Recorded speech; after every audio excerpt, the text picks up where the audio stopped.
We are the Force. We are the Force. The Rays' 9-game road trip was a success, winning all 3 series versus playoff contenders and boasting the hottest pitching staff in baseball. Tonight, the Rays return home to the Trop, and rookie left-hander Matt Moore looks to continue his recent role. Catch all the action on Sun Sports.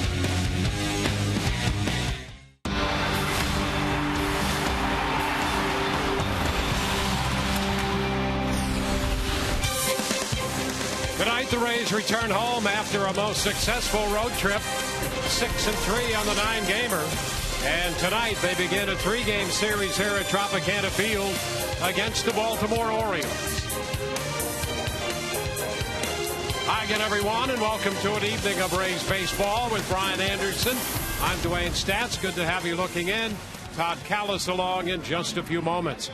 Well, in the span of 13 games, the Rays have gone from 10.5 back in the AL East to 6.5 back, right in the middle of the wild card race. They've done it primarily on the strength of outstanding pitching. And pick a guy, bullpen, starter, and one of those starters who has contributed will be on the mound tonight, the young left-hander Matt Moore. And Matt Moore been throwing the ball very well lately, and no surprise in that. He's got a strong finishing kick. We've seen that from Matt Moore throughout his young professional career. As the season goes on, he gets better. You look at what he's done his last 3 starts, record good, ERA, opponent's average, but I really like what he's done his last 2 starts. 14 and a third innings, just 2 walks to go along with 13 strikeouts. So he's been able to command the ball around the zone, and that's when you see Matt Moore be able to take it to another level. And he has been a strong starter in his brief professional career, both minor league and now showing signs of doing that in the big leagues. For Ford, your local Ford dealer, our starters tonight, Matt Moore for the Rays and right-hander Tommy Hunter on the hill for the Baltimore Orioles. Hunter 4-6 and Matt Moore back even now at 7 wins and 7 losses. First game of 6 here at home, first of 3 against the Orioles. The Rays in Baltimore currently tied for second in the American League East. We'll be back. We'll take a look at total domination. Todd Callis checks out the performance by the Rays pitching staff.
great times, part of a Friday Fest presented by Captain Morgan.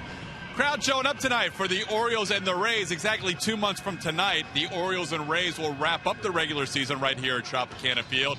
And if the Rays are to make postseason in our Toyota trend, the pitching is going to carry the way. Now, the pitching on that 9-game road trip, unbelievable. 1.70 ERA. They allowed a run in only 9 of the innings on the 9-game road trip. The strikeouts, 97, almost 11 per game. That included a 21 strikeout game. And you can see they held opponents to 178 on that trip. James Shields and Jeremy Hellickson, part of that rotation, talk about how well the staff has been doing lately. We're on a nice little roll. I think we're feeding off each other right now. You know, I don't want to speak too soon, but you know, over the last 6 or 7 starts or so, I think we've done pretty well.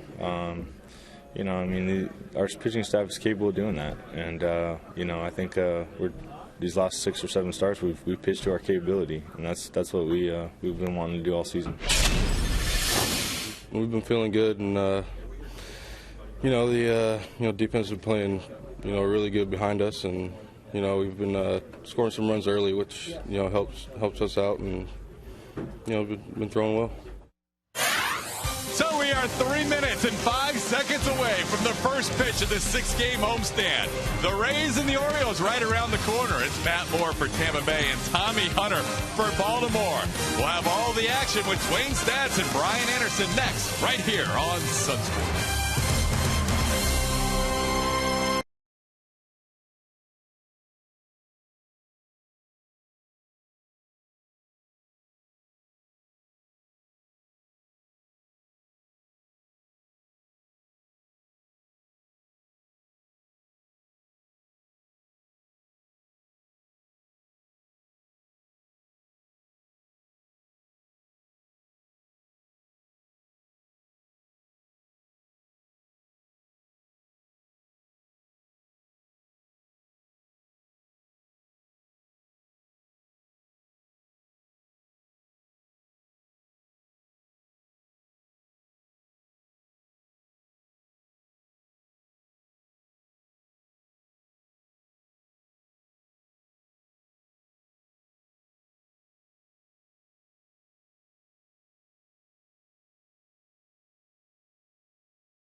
Toyota. Visit your local Toyota dealer today for great deals on the amazing lineup of Toyota vehicles. Toyota, moving forward. By AT&T, the nation's largest 4G network. AT&T, rethink possible. And by Tires Plus. The plus is in everything we do.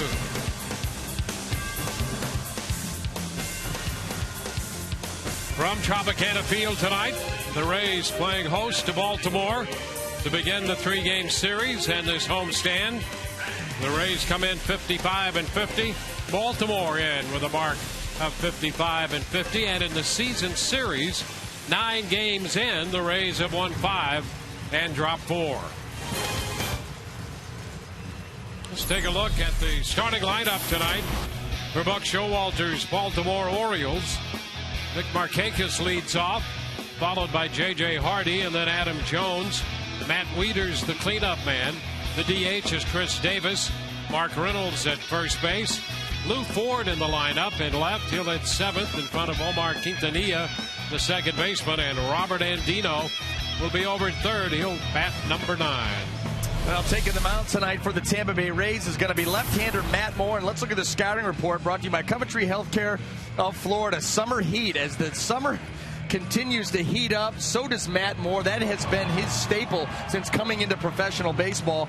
You talk about April and May, he was 1-5 with a 4.76. June, July, 6-2 with a 3.32, and keep it rolling. This starting staff for the Rays has been on some kind of roll lately. Matt Moore will look to keep that going here tonight. Let's take a look at the defense as it lines up behind Matt. In the outfield, left to right, Desmond Jennings, B.J. Upton and Matt Joyce. Across the infield, third to first, Ryan Roberts, Elliot Johnson, Ben Zobrist, and Carlos Pena. Jose Lobaton will be behind the plate.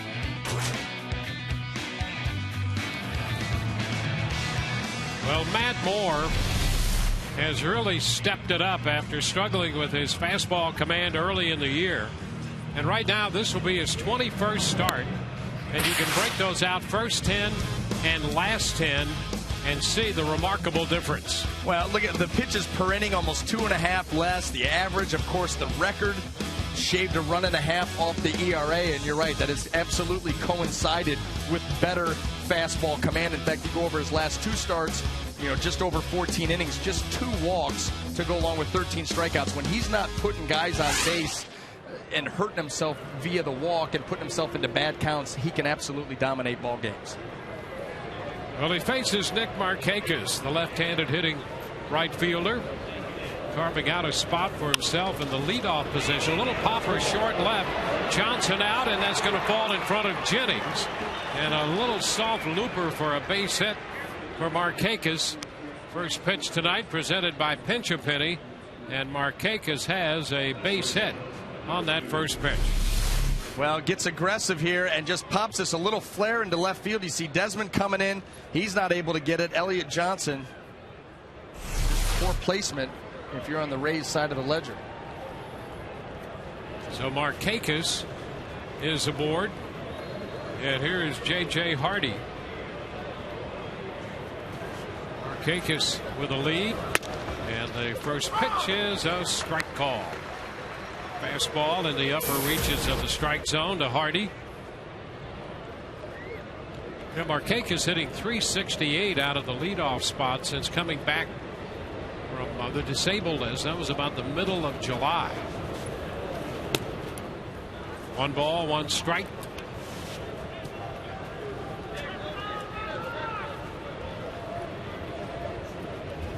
Matt made his major league debut last year against this Baltimore ball club in relief in Baltimore. Not quite a year ago. 2 balls and a strike. That was on September the 14th when he pitched an inning and a third in relief against the Orioles.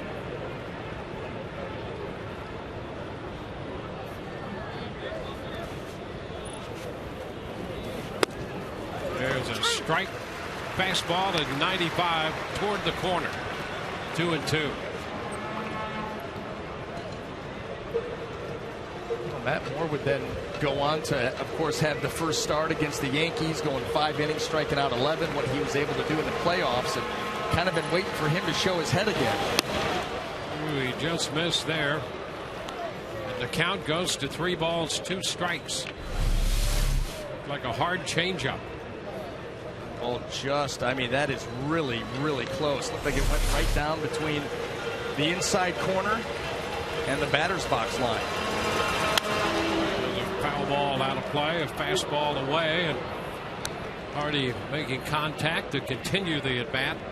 And that was all because of where Matt Moore put that pitch. Full count fastball, you go to that down and away spot. That's your safest bet, typically, and you saw it. All J.J. Hardy could do, best case scenario, was just foul it off. Does prolong the at-bat. 3-2. Hawk down the right side toward the right field line, not deep. Fair ball, and Matt Joyce is there to make the catch. I think that's another area where Matt Moore has improved. I think a lot of times, earlier in the season when J.J. Hardy is able to spoil that first fastball in 3-2, all of a sudden he works a walk. But Matt Moore able to repeat that delivery, able to get that next pitch back in the zone, and he picks up an out, as opposed to having first and second with nobody. And here's Adam Jones.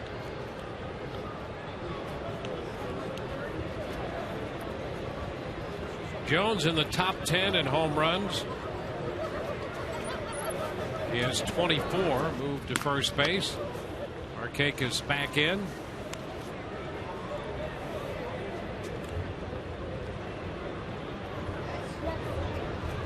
He's become one of the building blocks for this Oriole franchise. Well, they thought he would be when they made the deal with Seattle to get him. And he has certainly stepped forward this year more than ever. He was showing signs a year ago of putting things together. Got off to a great start this year. You can see in total bases. You get right down to business there. Cabrera, Cano, and then Adam Jones. Up the middle, that's a base hit. Into center. Markakis advances to second and holds. So Jones is aboard. 2 men on with 1 out in the Baltimore first. Well, nice job here by Jones. They want this ball in. It stays out over the plate, but it's down. Doesn't try to lift that baseball, just puts a nice swing on it and hammers it right back up the middle. And now it's Matt Wieters.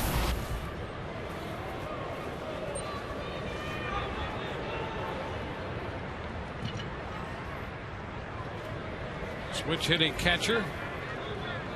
241 on the year and 337 as a right-handed hitter.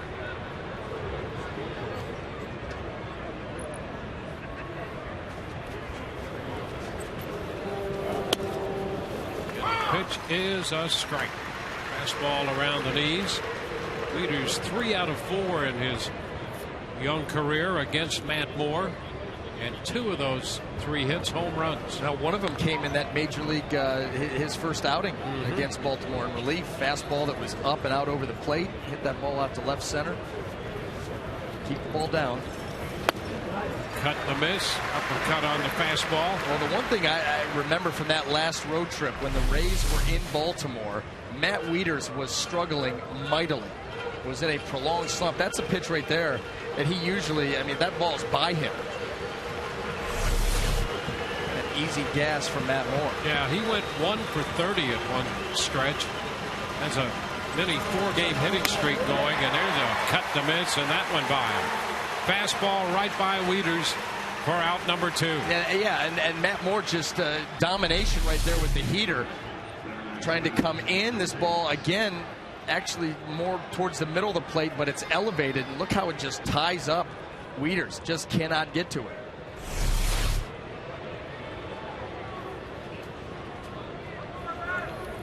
Two men on with 2 men out. It's Chris Davis. Left-handed hitting DH. The pitch is down. He's actually hit better against left-handed pitching for average this year than right-handed pitching.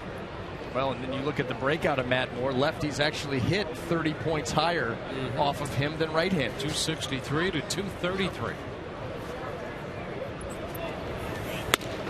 Cut and a miss. 1 ball, 1 strike. There's a breakout. See there, 278 against left-handed pitching.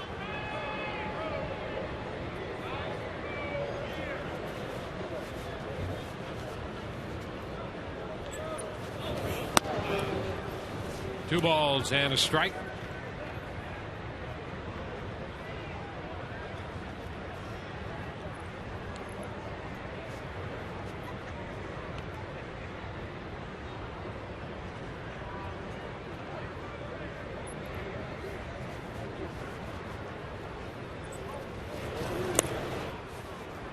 Now 3-1. I wonder what happened right there. A little slip maybe by Matt Moore. He did not come off like he normally does after releasing that pitch.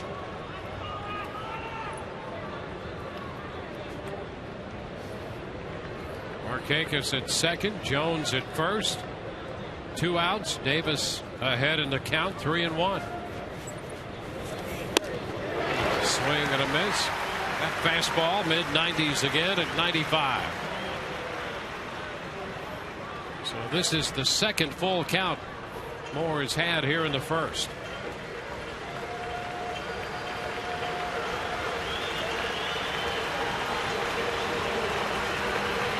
Three-two, and a foul ball bounced up the right side.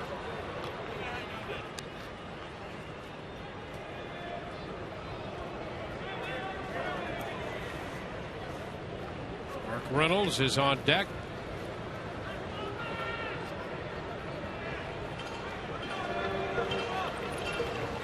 And for Matt Moore, this will be the 20th pitch here in the first inning.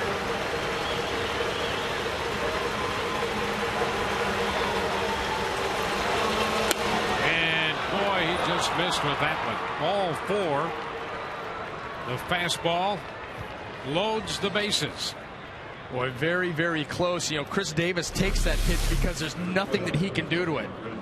Look at this right there. Maybe just below the knees, that outside corner. Let's see where it crosses. Well, definitely crosses the plate. Obviously, must have called that down. That was very, very close. A couple of close pitches on the corners, so Fairchild showing signs of not giving much on the corners.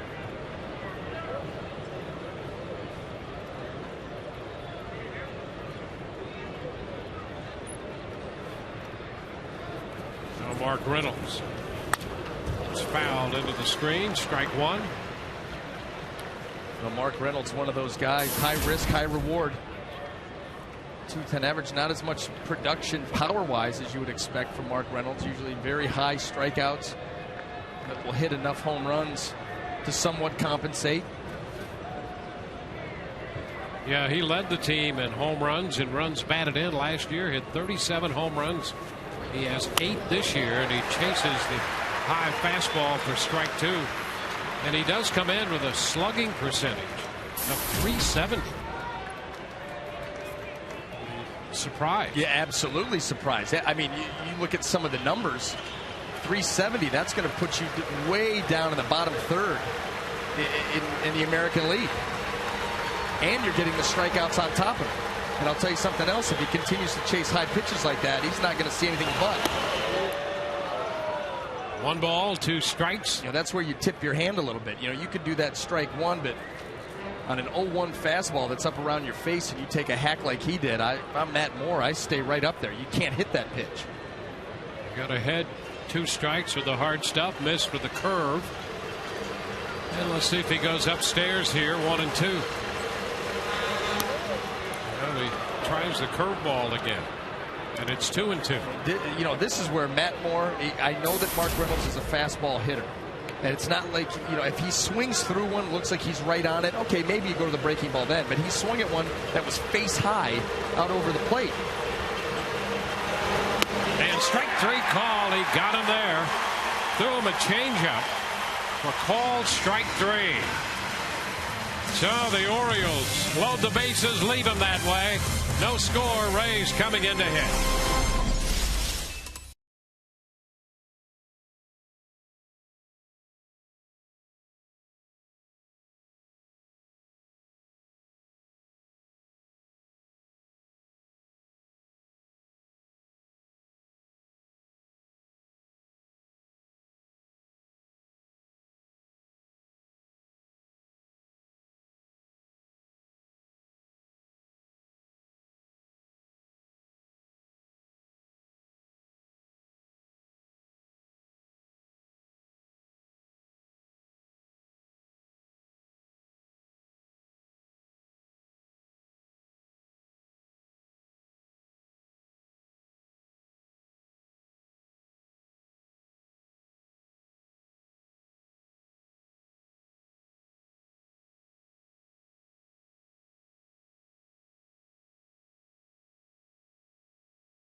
And Jeff Keppinger down the middle. Then Ryan Roberts, Jose Lobaton, and Elliott Johnson rounding out Joe Madden's lineup. Taking the mound tonight for the Baltimore Orioles going to be right-hander Tommy Hunter. Up and down year for Tommy, making his 17th start of the season, 4-6 record, ERA 5.68. That opponent's average. He is a strike thrower, but he does give up hits. And he does, and has this year given up the long ball. Oh yeah. First pitch to Jennings is a strike. Absolutely.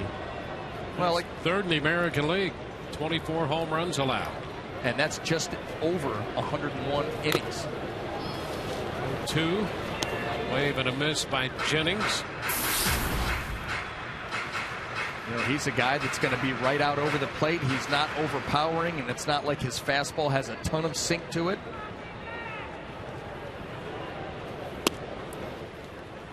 Owen outside. 1 ball, 2 strikes. He will try to cut the fastball. And you saw him throw that pitch right there. You know, you stay on top of it, try to drive it downhill, you'll get a little depth to it. And there is strike 3 call, a fastball on the corner. At 94. Tommy Hunter letting this ball fly. 4-seam fastball right to the corner. It's a beautiful pitch. You know, a lot of times you see hitters locked up on fastballs, you know, just strike out looking, but usually they're in. The ball away from them, you see that very often. B.J. Upton takes one down. Ball, no strikes.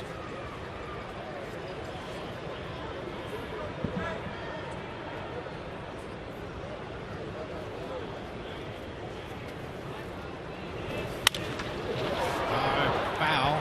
It's headed out of play. So the count is 1-1. Hunter doesn't give up a lot of walks, and that's to his advantage. He really tries to stay away from hitters' counts, because if he finds himself in hitters' counts too often, it's trouble for him. Absolutely. Look at that opponent's average against. Yep. 300 right on the button. See just 2 walks in his last 8 starts over 48 innings. He walked 18 all year, and a couple of those intentional walks. A little over 100 innings. Well, you know, as you are around the game, long period of time, you start to develop, what do I do well? What are my strengths? What are my weaknesses? And there's a strike call. Fastball on the corner. So both Jennings and Upton called out on strikes. Yeah, and I don't recall Tommy Hunter with this kind of velo. 96 right on the corner. Boy, that's absolutely a great pitch. Let's take a look at the Baltimore defense in the outfield, left to right. Lou Ford, Adam Jones, and Nick Markakis across the infield, third to first. Robert Andino, J.J. Hardy, Omar Quintanilla, and Mark Reynolds. Matt Wieters be behind the plate.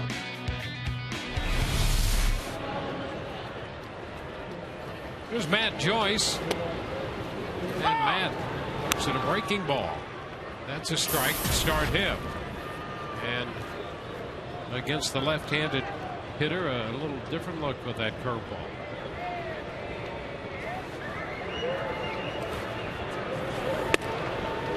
This pitch is inside. 2 balls, no strikes.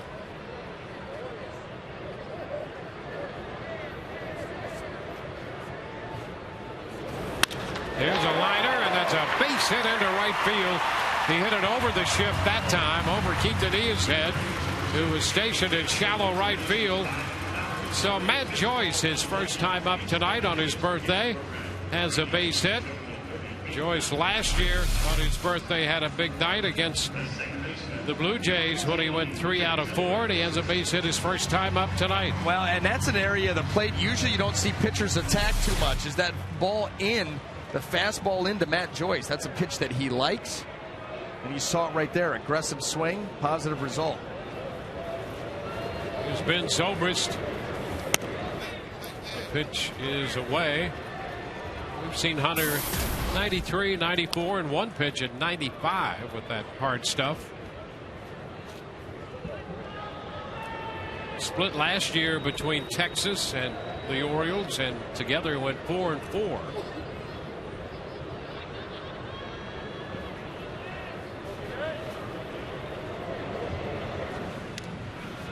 Joyce back in. No, he had that start back in June of 2010. I believe that was a Saturday game we did not televise. And he went out there and complete game against the Rays. No walks, gave up 1 run. Very good, very efficient. So they've seen him very good. They've also seen him not so good.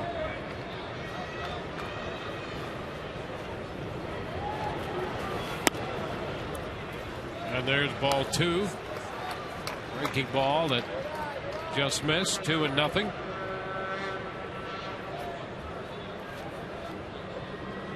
Yeah, that was Hunter's big season 2010 with Texas. He went 13-4 that year. And may have pitched his best game of the season against the Rays that day. 2-1 now to Zobrist. And we were at the pool.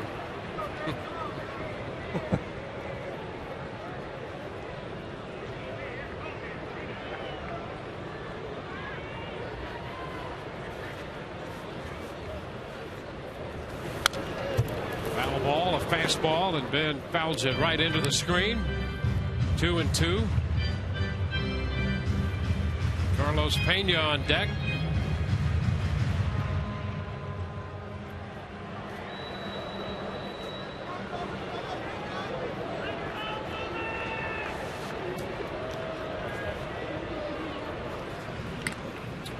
Move to first.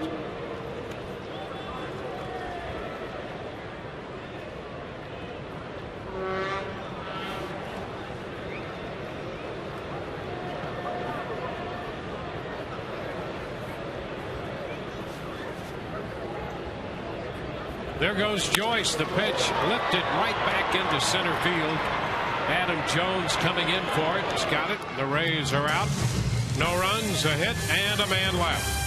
We're headed into the second. No score.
Field. Tonight's game is available in Espanol via SAP, brought to you by Coventry Healthcare of Florida.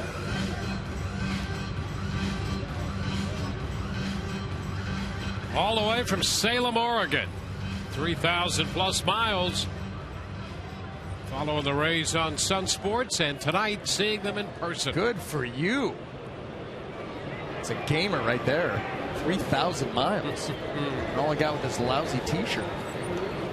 Here's Lou Ford. It's a great t-shirt. Wolverine t-shirt. Oh, no, I wasn't even talking. I was talking about me. Oh. We just came from 3,000 miles. Yeah, well. By the way, do we have our Wolverine Luke Scott t-shirts? They've not made an appearance yet in this booth, and I'm going to tell you something. Before this game is over, they had better be up here. Because I've got requests. Okay, one doesn't some cut it. people have one. Yeah, one. Yeah, look, everybody's got them except us. Pitch to Lou Ford is high. Maybe that's been built into the show. 2 strikes. Callis shows up, knight in shining armor, a couple of T-shirts. Make him look good. I'll take 3. It's a foul ball. Out of play up the right side. Lou Ford in the lineup here for Baltimore. Back in the big leagues with Baltimore. He last played in the major leagues in 2007 for Minnesota.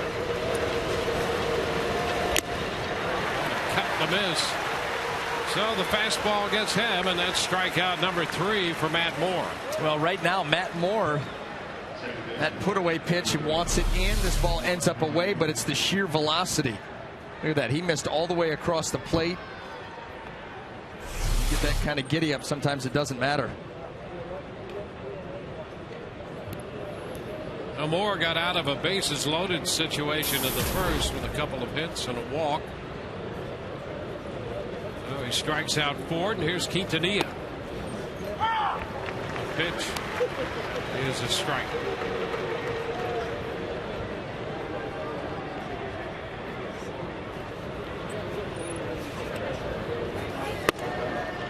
Pitch inside. 1 ball, 2 strikes. Well, Quintanilla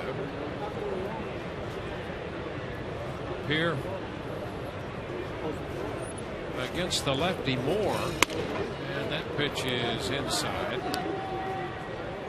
2-1, and he's been much better since coming to the Orioles from the Mets from the left side against lefties. 9 out of 27 against left-handed pitching, and that pitch just missed. Another pitch close, but Fairchild's so far, he's making these pitchers hit the plate. He's making them throw strikes.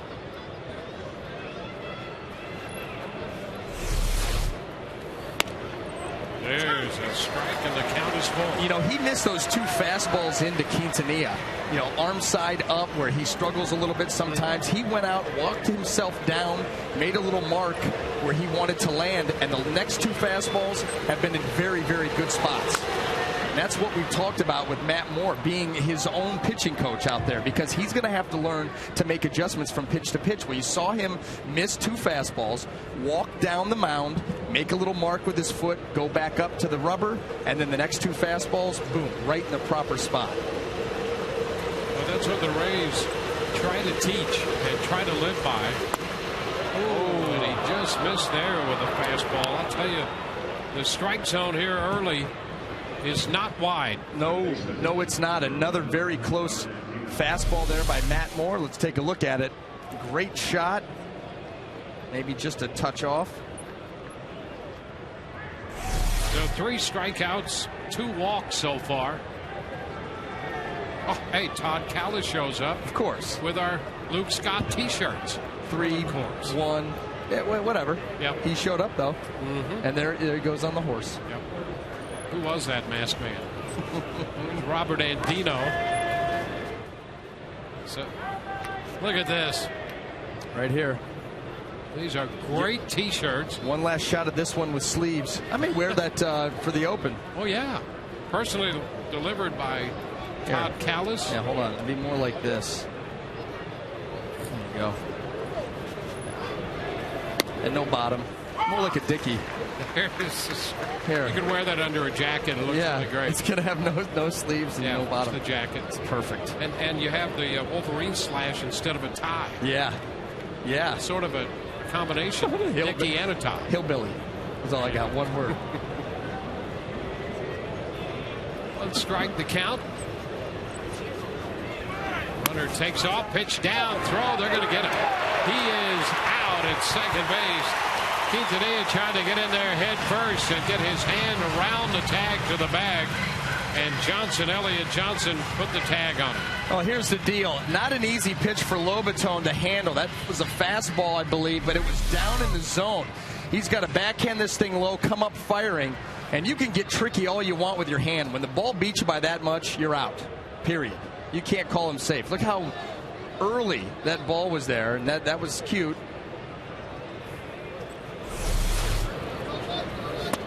Andino takes a pitch inside. 2-1.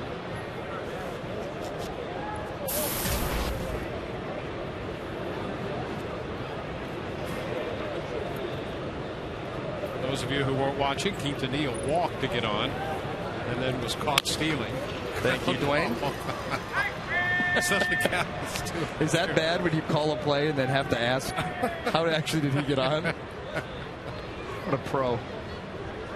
2 gone. The base is empty. Hey, it's Friday night. You get a mulligan or two on Friday nights. In the hole, backhanded, and Johnson grabs it but could not get the throw away. Going to be a tough throw to make anyway, and Andino has an infield hit.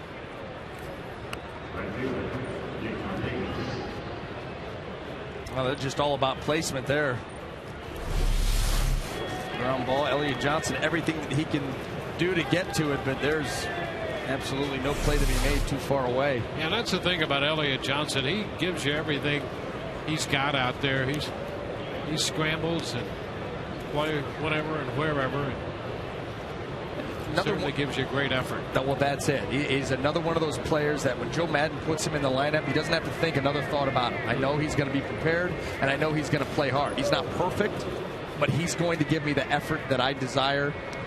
That's all you can expect out of a guy. Little step back move there by Moore on Andino over at first as Madden tries to throttle the running game.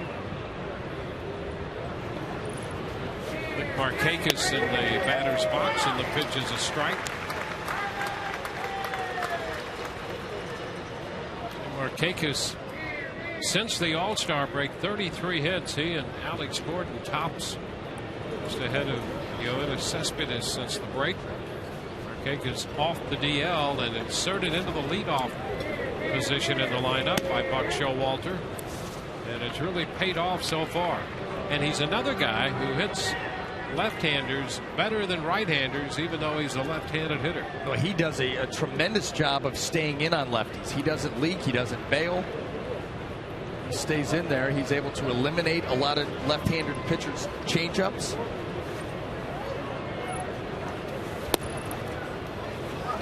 Two balls and a strike. Yeah, that's one of those things you see an awful lot of. Alex Cobb's going to throw his changeup to everybody. So is Jeremy Hellickson. So is James Shields. But a lot of left-handed pitchers, for whatever reason, they don't throw that changeup to lefties. A lot of it is the fear of the ball running down and in, where left-handers prefer that, they love balls down and in. But if a left-handed hitter is able to eliminate that pitch, well, now you're looking fastball breaking ball. Stay in there. Mistake fastballs hit him. Markakis does a nice job of that, and also his willingness to hit the ball the other way. Markakis lifts it the other way into left field for Desmond Jennings, who makes the catch. A man left. We go to the bottom of the second. No score.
look to the 3, 4, 5 slots tonight. And we asked him before the game about the shift.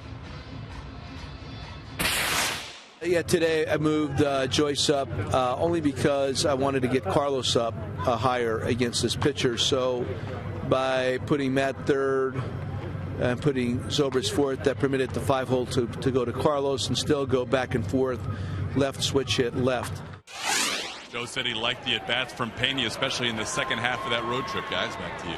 Yeah, and he likes the matchup. Pena against Hunter. Carlos 5 of 12 with a couple of home runs lifetime against Tommy Hunter. And here's Pena to lead off. Breaking ball, and he takes it for a strike. Pena, Keppinger, and then Roberts.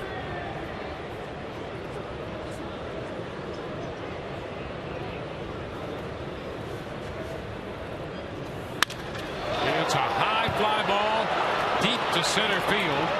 Adam Jones is there, not yet on the track, and he makes the catch. That is out number 1.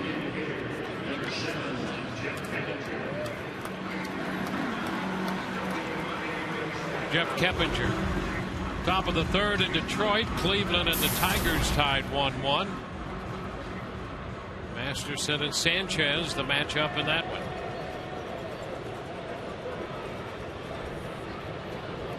And the Yankees play host to Seattle.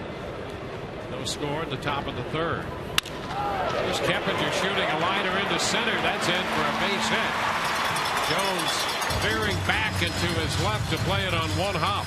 Well, I thought he had a beat on that and was going in there to make the catch. I think he realized that he was going to have to dive, leave his feet, chose not to, and then kind of backed off, let that ball bounce up to him. Oh, there it is. Simple approach once again by Keppinger. See it, stroke it out there. That's the first time he's ever faced Hunter, and he just makes contact. See the ball, hit the ball. First pitch cutter. I'll just take my hit for right center. Ryan Roberts. Roberts had a couple of hits in the game Wednesday in Oakland. And the pitch is in there for a strike. That snapped a lengthy hitless streak between the home run and his first official at bat for the Rays and the 2 base hits he had against Oakland. Time called. So Roberts in the lineup playing third base tonight.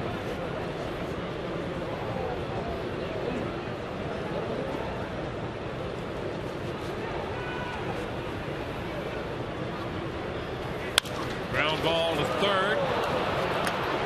And Dino Quintanilla to Reynolds. 5-4-3 around the horn. Double play. No score through 2.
foot as part of that double play, the lead runner, and was walking off gingerly in the company of Tom Foley between half innings here. And there's a look from our overhead shot.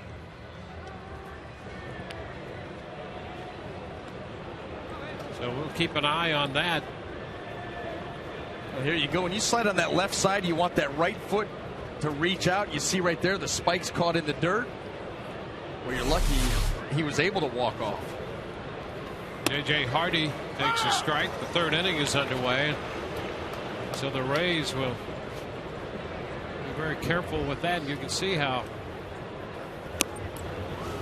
walking very gingerly on that foot. Well, you're expecting not a good sign. Not at all. But you know that when you make that slide, you're going full bore trying to break up a double play. You're expecting that foot to be foul ball coming back this way, and it's a little short of us, but out of play nevertheless. You're expecting that foot to be outstretched going into second base, and all of a sudden you go to put it out there, the spikes catch, and you roll up on that thing. There's a lot of force that little ankle's got to take on. Foul, out of play. Let's take another look at that. I mean, let's just face it, Keppinger's been the most consistent hitter the Rays have had. Watch that right foot right there it catches. That thing should be outstretched, and watch it rolls up underneath him a little bit, and actually the back leg ends up clipping at the ankle too. Kind of a double whammy.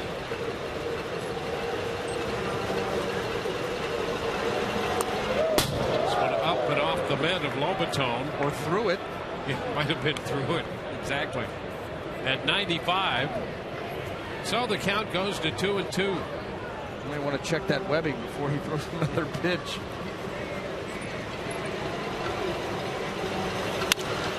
And a line drive grabbed by Elliott Johnson to throw to first. That was a low sinking liner.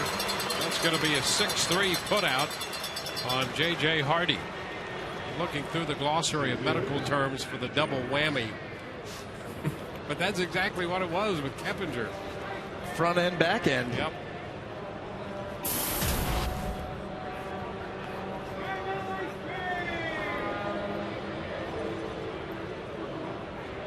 Here's Adam Jones.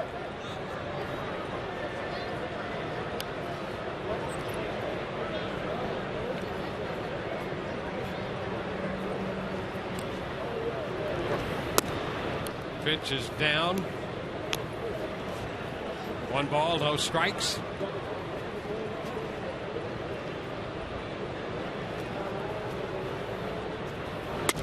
the pitch is a strike. 1-1.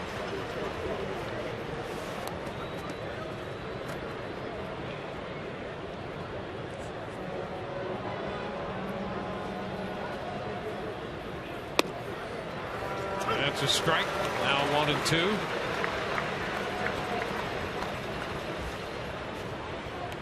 The Orioles have had some base runners the first time through, leaving 4. 1 out, bases empty now in the third inning.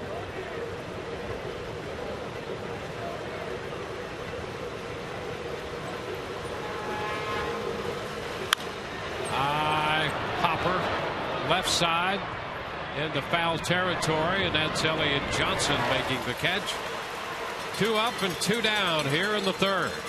Well, next week is the final week of Rays baseball camps. Your child can learn to hit like Zobrist and pitch like Price on the same field where they play. Rays baseball camps are ideal for boys and girls of all ages. Visit raysbaseball.com/camps.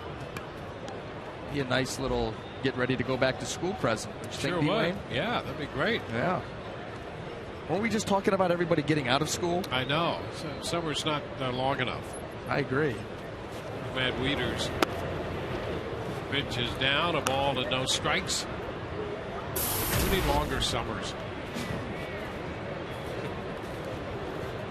Who wouldn't sign up for that? That's right. I'm in favor of it.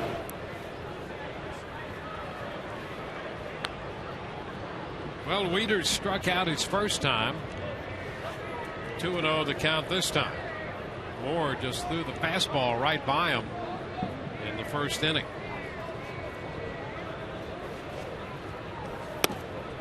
Gets a strike looking on a fastball. 2-1. That's where you wonder a little bit about what Matt Wieters is seeing. That's a 2-0 fastball that was absolutely center cut, thigh high, middle of the plate, and he just takes it. And get a good look here at Matt Moore. And this pitch is upstairs. He tried to throw what appeared to be a curveball. 3-1.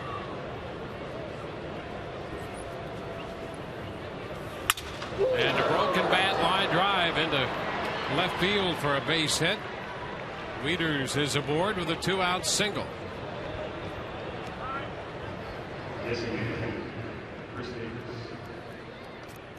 No, you give a guy a 3-1 count, bad things can happen. This ball actually off the end of the bat cuts that bat right in half, but that ball is able to get in safely out in left field for a 2-out hit.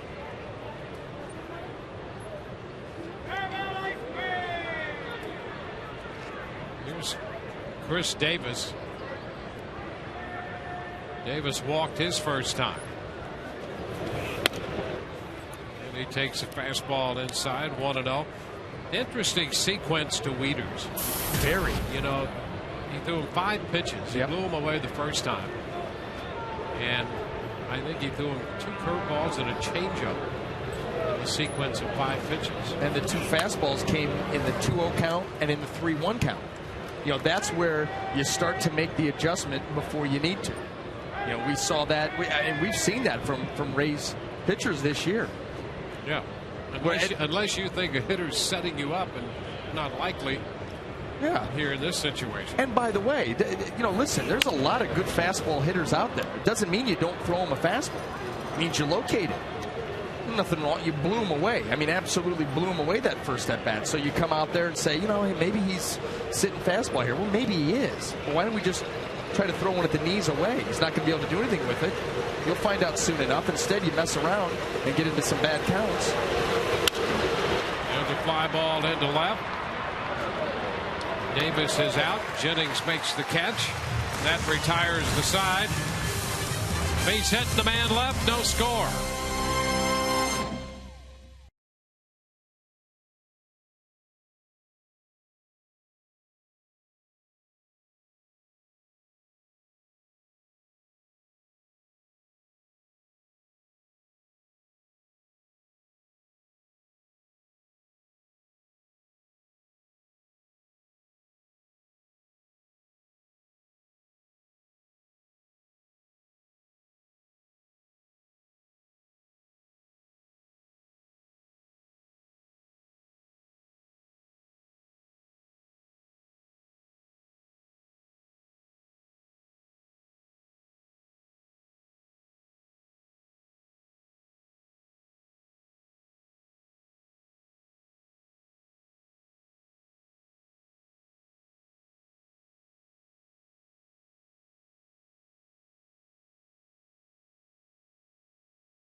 Rays knotted up at 0.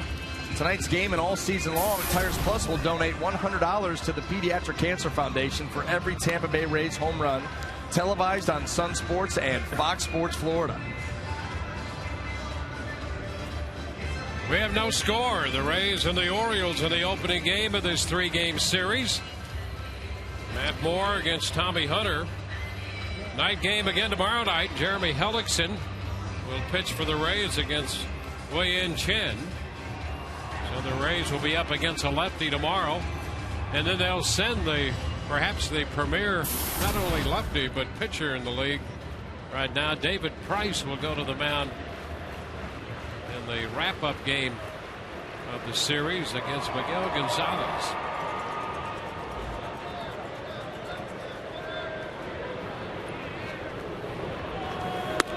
Jose Lobaton takes the first pitch. That's close, and a ball. One ball and no strikes.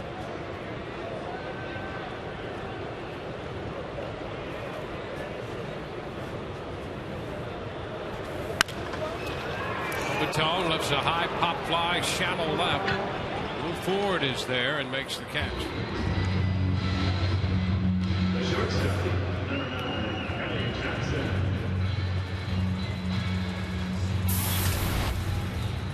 So 2 pitches, 1 out.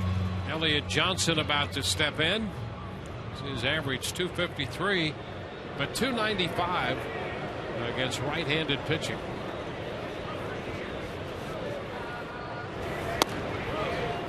Hunter throws a strike. Tommy Hunter just continues to be able to bore that fastball right down the outside corner of both sides of the plate. And a bunt attempt. It's foul. 2 strikes.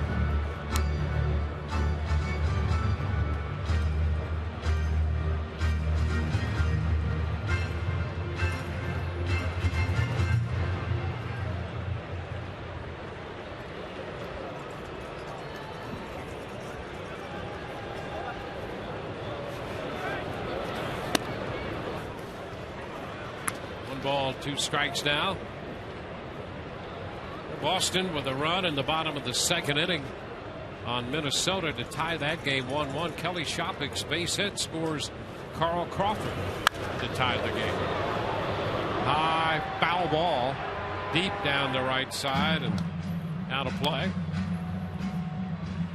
Well, the Rays right in the middle of the battle in the American League East, tied with Baltimore 6.5 back. And you see in the wild card a game and a half back, sharing that spot with Baltimore and Detroit. Continues to stay cluttered. Fastball is fouled back. Johnson got a piece of it to stay alive. It's really remarkable when you think about what the Rays have done, not only to trim those 4 games on the Yankees. They were 10.5 back, now 6.5 back. That in the span of 13 games. And their pitching has been just the heart and soul of this team, maybe like it's never been before, because the offense has struggled for a number of reasons. The defense has gotten better. And for the Rays to do what they did on that 9-game road trip and pitch the way they did, it's quite remarkable. 2-2 the count to Elliott. Pops it back into left. Ford goes back and makes the catch. Well, the Rays won 3 series, 2 out of 3 from Baltimore, 2 out of 3 from the Angels, and 2 out of 3 from Oakland. Oakland, the hottest team in baseball, and the Angels in that series. I'm just checking. The Rays hit 181 in that series against the Angels. Their on-base percentage in that series was .228, and their slugging percentage was .309. And they win 2 out of 3 on the road against the Angels. Yeah, you're not supposed to be able to do that. You really aren't supposed to be able to do that. They're just staggering numbers. Jennings fouls it back, and the reason they did that, this. Look at that. 170. That's right. That opponent's average, the strikeout to walk ratio, almost 5-1. And 6 of the 9 games, you're striking out double digits. Just an amazing run. Starters, bullpen combined. It's a strike now to Jennings, 0-2. Yeah, I mean, you pick a man, as we said at the outset in our opening comments, you pick a guy in the bullpen, pick a guy in the rotation. They've all contributed in major ways to keeping the Rays right in the middle of this race. 1 ball, 2 strikes. So again, it's a remarkable story going on here in Tampa Bay with what this club, under these circumstances, has been able to accomplish to this point. The 1-2, right back through the middle, deflecting off the mound to Quintanilla at second base, and he throws out Jennings. The Rays are up and down 1-2-3. We go to the 4th, no score.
Tropicana Field tonight. Friday night baseball at the Trop, opening this series. Let's take a look at our AT&T trivia question. Rays currently lead the American League in stolen bases. They've led the league the last 4 years. Which team would be the last team to lead the American League in steals for 5 consecutive seasons? It's Joe Madden's brand of Rays baseball, forcing the issue whenever he can. Mark Reynolds leads off the 4th. And the first pitch misses. 1 ball, no strikes. Breaking ball to the free swinging right-handed power hitter. Cut the miss on the fastball, 1-1. Since the All-Star break, the Rays pitching staff leading the majors in ERA, strikeouts, lowest opponent's batting average. This one down the left field line. Is it going to be fair? That's a foul ball. Well, he got out in front enough, out in front of the changeup to hit it foul. And nice catch out there by Chinstrap. There you go. The ball hooking foul out in front there, and there's the catch. It's worth another look. Just foul. Everybody gave up on it. Pitch in on him, and he pops it to the right side. Pena's there and makes the catch. Carlos Pena retreating into right field as Reynolds was jammed on a fastball. And a nice little play there by Pena for the first out.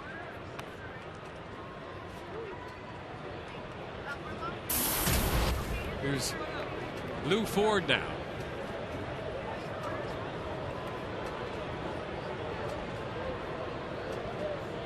Ford struck out swinging on a fastball his first time. And he takes a breaking pitch in to start him. That's a strike.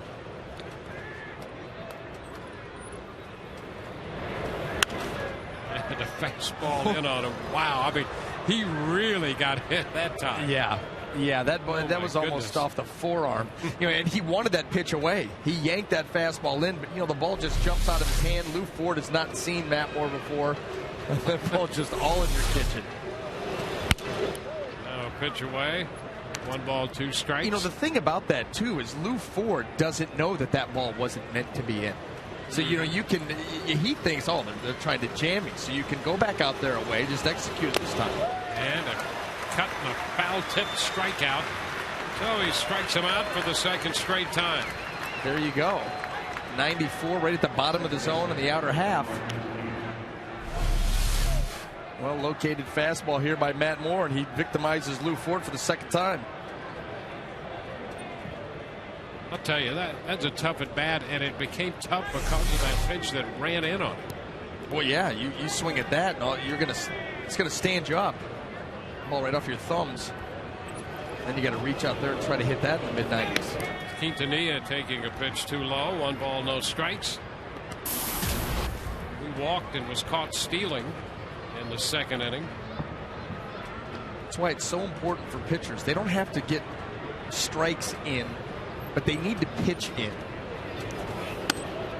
There you go. One a little close. Well, here's the thing. If you stay away, and a lot of times we talk about the fastball down and away being a safe spot. Yes, it is. But if you live out there, hitters, they make the adjustment. They'll start diving and going out there after that pitch and be able to drive it to right field. If you keep them honest by pitching in, and in off the plate, then they're not as apt to dive out there because in the back of their mind, they're thinking, okay, yeah, I mean, I think that is how they may be attacking me, but you got to respect that fastball in. It keeps them a little bit more upright. It's always good to be upright. 2-1. 2 balls, 2 strikes.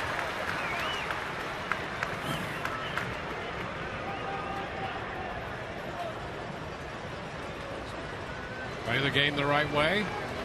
Do the right things. And a ground ball over the mound and through into center field. Moore gives up his 5th hit. 2-out single. Now Quintanilla just playing pepper with the middle of the infield. Take a look at this pitch.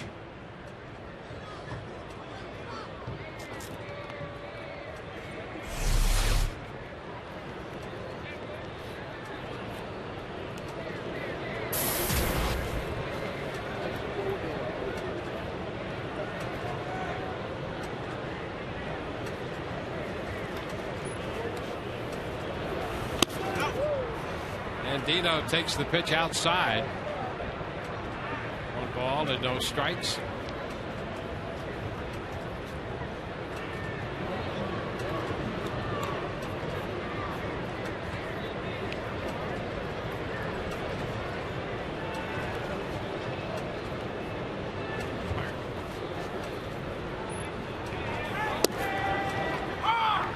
That's a strike.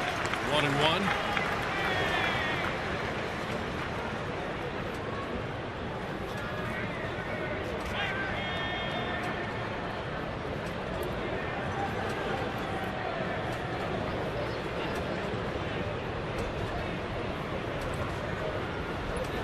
Ball, 1 strike.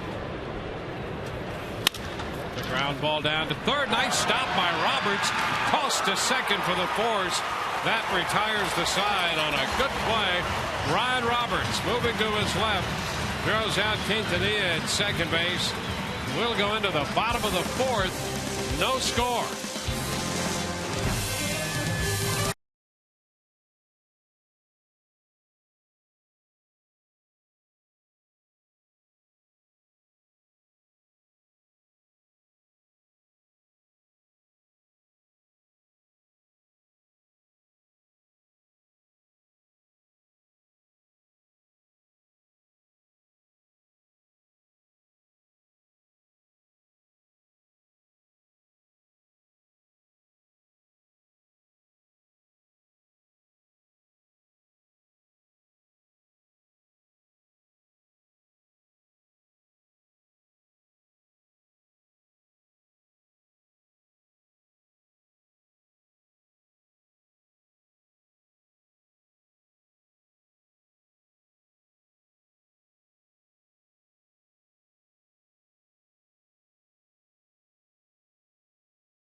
Things off for Tampa Bay. When B.J. Upton hit his 99th home run, his brother Justin hit the 99th of his career on the same day.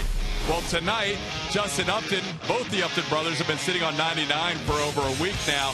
And Justin, the first Upton brother to 100, crutches that Kyle Kendrick pitch in Philadelphia for his career 100th home run. So we'll see if they can do the 100th on the same night, just like they did number 99 in their respective careers, guys. And B.J. Upton's going to lead off the bottom half of the 4th inning. It's a long drive deep to center. Jones back, and that ball is out of here. Well, no sooner does Justin Upton hit one out than B.J. Upton hits one out. Hit the catwalk up there. And B.J. Upton with his 10th home run of the year. That's number 100 of his career. The Rays lead 1-0. I think Todd Callis just Gatorated himself. How about that for timing? Yeah. There he is. Wow. Let the spraying begin. Yes. Early and often. Wow, that ball was tagged. First pitch here in the bottom of the 4th. Now here's Matt Joyce. I want to know. Here's the home run pitch. Boy, middle of the plate, and BJ right on time with everything. Just sizzles his ball to dead center. 2-0 the count. So Justin Upton beat him there by just a few moments, but they both hit number 100 here on the 3rd of August. They hit number 99 on the same night. Full moon still out there too. Yep, we brought it home from Oakland. 2-1 to count to Matt Joyce. The pitch is popped up, fouled third base side, and Dino after it. It's going to come back, and he can't make the adjustment. He overran it. Yes, he did. Way too aggressive. You know, we have obviously a much different vantage point here, but you could see that that ball was going to be in play, and Dino was convinced it was going to be a play where he was going to have to lean into the stands, and he just completely misses this around the corner. So Joyce gets another shot right there. That should have been the first out. The equilibrium may be off with that left ear tucked into the hat. So the 2-2, and Matt hits a one-hopper out to short right. Quintanilla with the shift will throw him out. He singled his first time with a line drive over the shift. By the way, the other significance to that home run for B.J. Upton, his birthday comes up on the 21st, and he becomes only the 8th player in Major League history to hit 100 home runs and steal 200 bases before the age of 28. And he joins a pretty impressive list right there.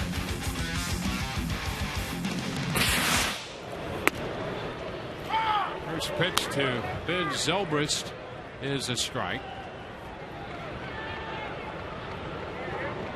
So there's some great multi-threat players on that list, and Upton, by hitting the home run here in early August before his birthday, the 3rd week of August, joins a very impressive crowd right there. Ben Zobrist shooting a base hit into right. So Ben is 1 for 2. Well, this is interesting. Second time through the Rays order, and if you look at Tommy Hunter's season breakout, from the first time through the order to the second time through the order, the batting average goes up by over 100 points. And you're seeing that here. A couple of good swings by Upton, now by Zobrist. And you know, here's the interesting thing about the offense. When you look at the Rays offense in a variety of different circumstances, it's pretty consistent to what it is. They're hitting .231 as a team and .237 with men in scoring position. And they're going to be around that neighborhood in almost every situation that you can put together. The interesting thing is first, second, third, and fourth times through the lineup. And the first time they don't do so well. This pitch is down and in to Carlos Pena. First time through the lineup as a team, the Rays are hitting .213. Second time through, .249. Third time through, .259, and the fourth time through, .290. So there is a positive progression there, and everything else seems to hover in the neighborhood of where they are, you know, the .230s, .240s maybe, but by and large, and that's a generalization, but pretty characteristic of this team, with the exception of when they go through the order time after time after time. Zobrist at first with 1 out. Counter Carlos Pena's a ball and no strikes.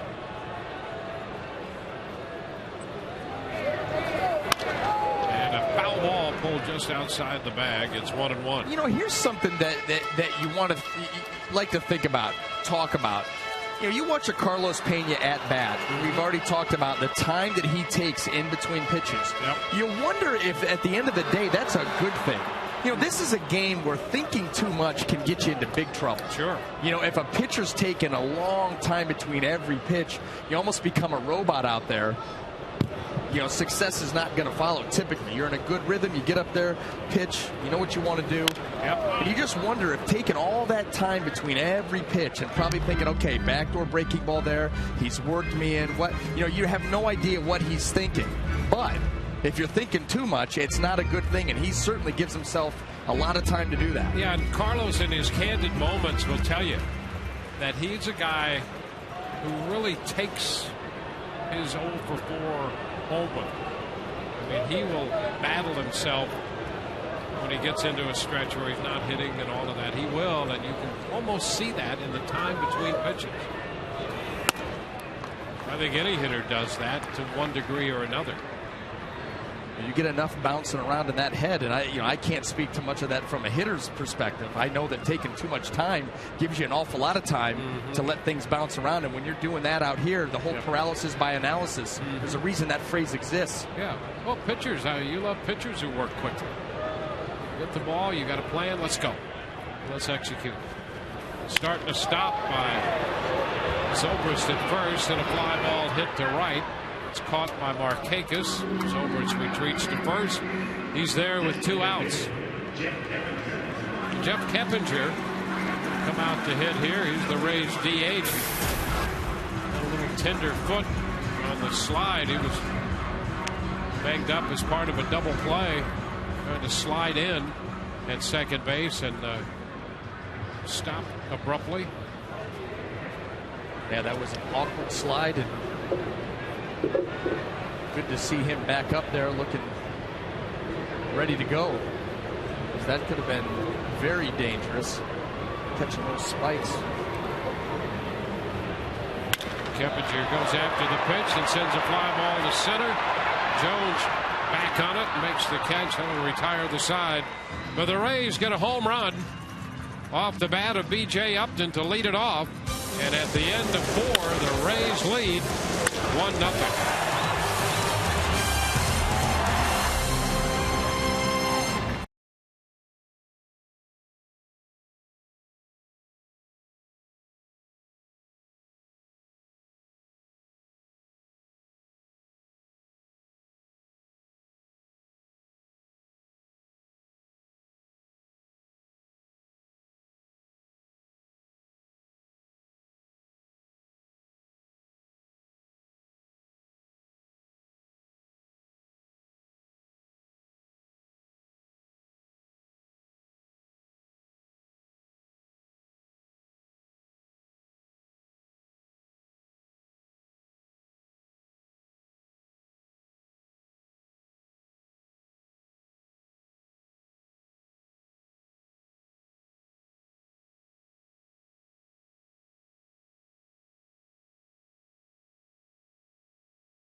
Rays carry a 1-0 lead.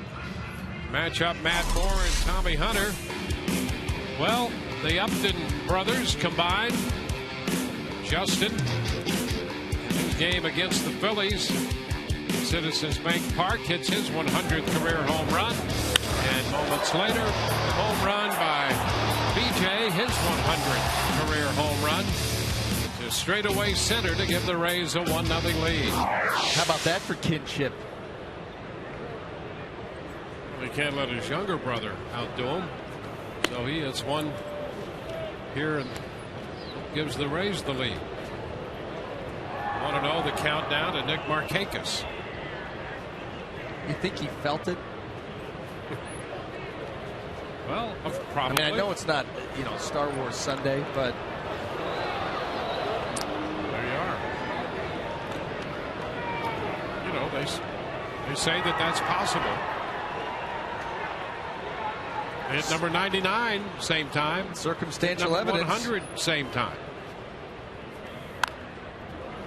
Markakis has this one right up on him, and he fouls it. It's 1-2. Let's see. Arestas Estrada, former first baseman, had shot. Oh, and Todd delighting in his miscue.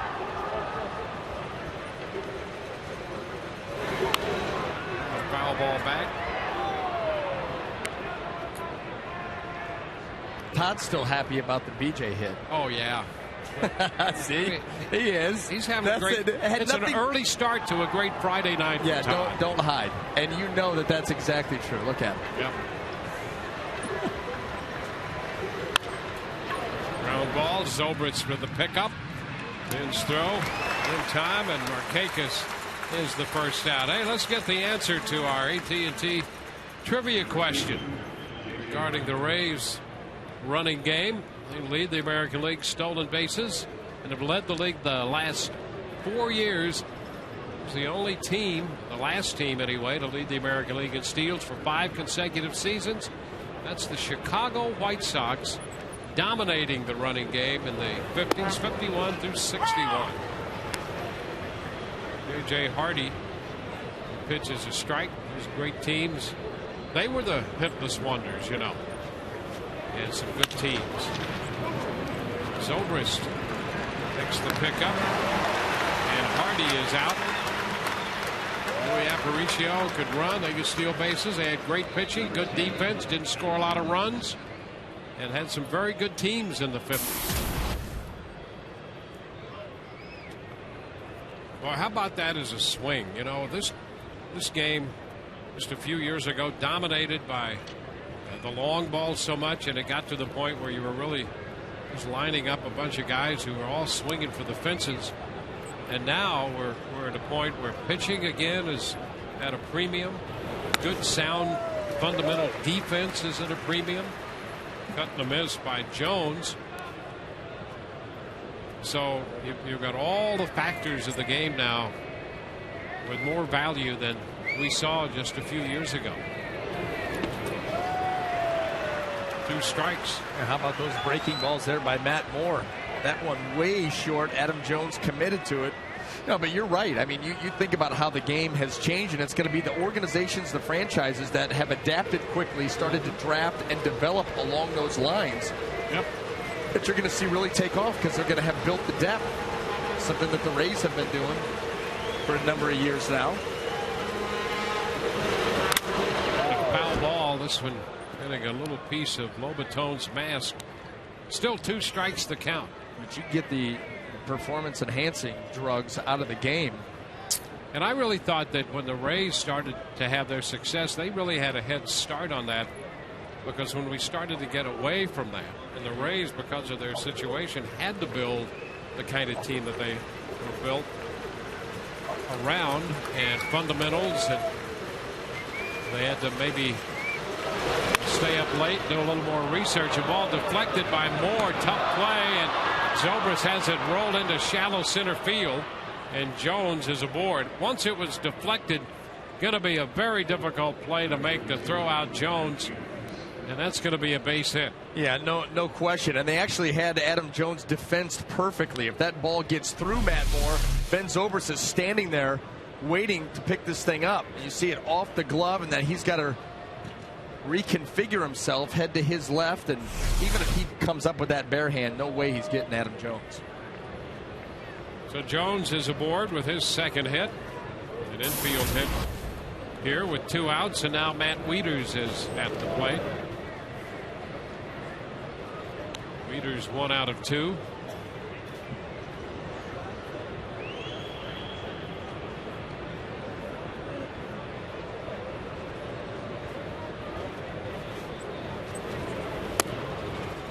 Cut to miss. Starts him with a changeup. Moore's seen a little bit of everything tonight. He's been late on the fastball. See the breaking ball, the changeup to start him. Had him out in front.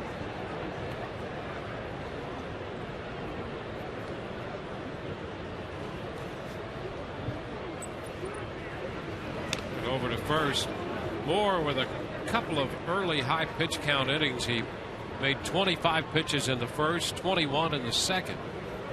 So right now he's at 93 pitches, 2 outs and a base runner into the 5th. When you worry about Adam Jones running right here, trying to get into scoring position for Wieters. That's a ball outside, fastball. You got 2 outs, down a run. haven't been getting much going offensively, so maybe you try to create something. Adam Jones, a guy that can run.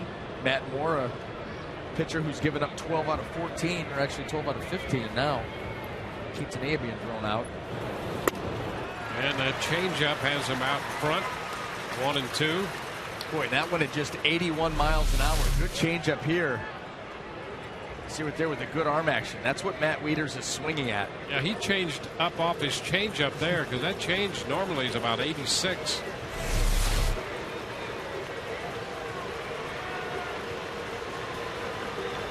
One-two pitch. Foul ball straight back, and that's out of play. Fastball. Mid-90s with the fastball. The count stays 1-2.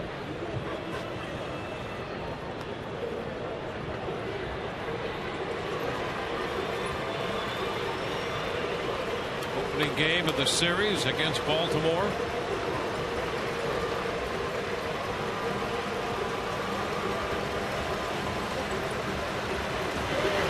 And a cutting them as Wieters out on strikes.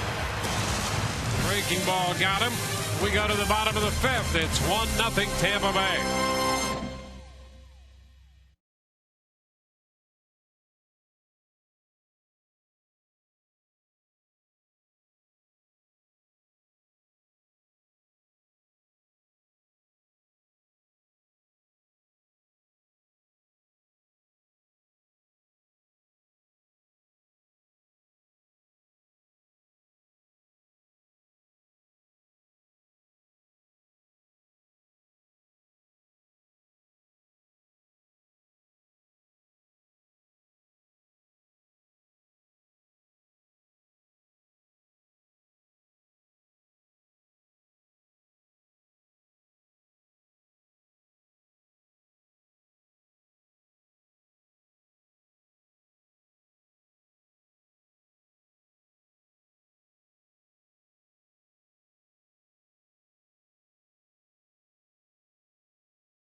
Of the fifth inning tonight in the opening game of the homestand.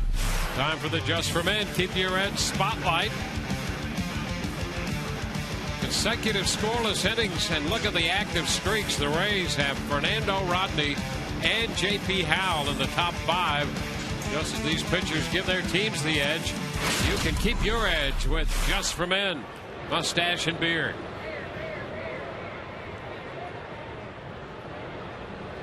Ryan Roberts will open the bottom of the fifth. The pitch is upstairs. Roberts, then Jose Lobaton and Elliott Johnson.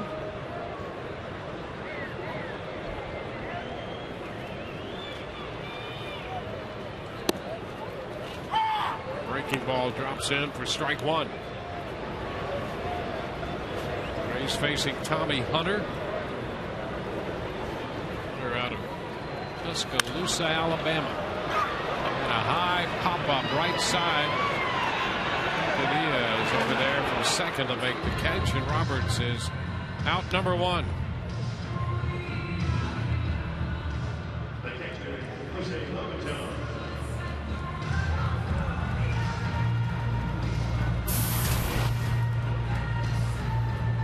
Now Jose Lobaton.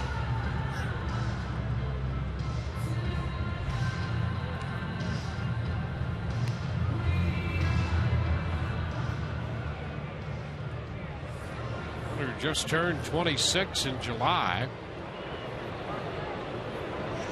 The Orioles got Hunter and Chris Davis for Koji Uehara in a deal with the Texas Rangers. Pitch is high to Lobaton. It's a pretty good haul. You would think so. Yeah.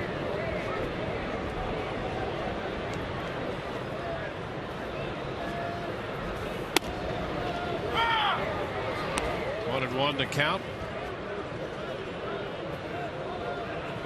I'm hoping that Chris Davis can continue to develop. Power left-handed bat. Tommy Hunter, you just mentioned, 26 years old.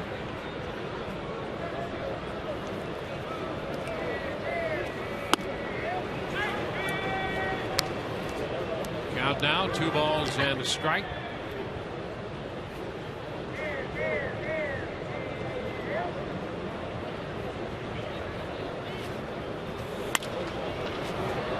A high pop-up. It's Hardy out from shortstop.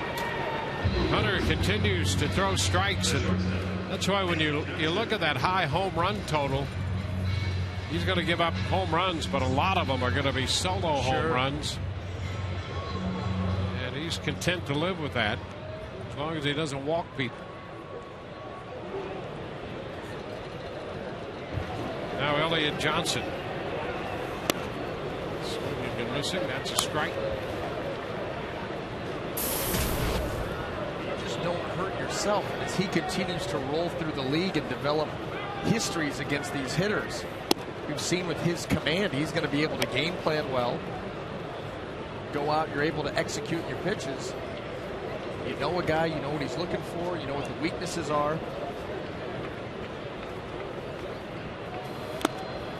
Swing and a miss. Speaking of solo home runs, B.J. Upton has hit 10 home runs this year. They've all been solo home runs. He led off the 4th inning with a home run, his 10th of the year, and his 100th career home run. Swing and a miss. Elliott Johnson out on strikes. We are through 5. 1-0 Rays lead.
A 1-0 lead over the Orioles. Well, Parents, one of the world's top children's entertainment groups, is coming back to Tropicana Field.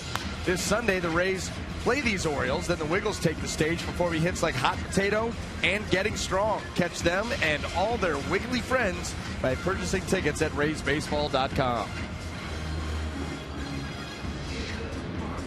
Matt Moore goes back to the hill for the Rays. He's made 97 pitches through 5 innings. He'll be facing Chris Davis, the designated hitter, then Mark Reynolds and Lou Ford.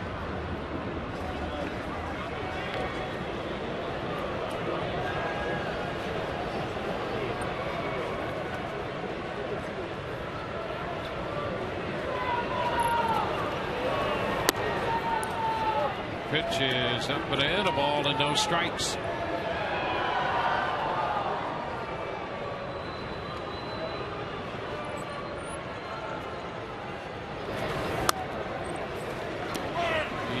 did not go. Checked in time. It's Brian Honora down at third base, says that he held up. You know, and I think Chris Davis was feeling like he went by his reaction. His ball's up in the zone, and watch his reaction too. He kind of nods his head like, doggone it, why did I swing at that? Yep. Now it's 3-0. And by the way, he did go. Yes, he did. Saw By plenty. clear as day. It's 100 pitches now for Matt. Jake McGee up in the Rays bullpen. The pitch is fouled. He was swinging 3-0 and breaks the bat. Look at that. He's got just the handle left. It's good kindling now, that handle. Oh, yeah. Digging tool of some sort. Look at this. Really? Are you kidding me? I'm just swinging this. It's gone. Tough to hit with that.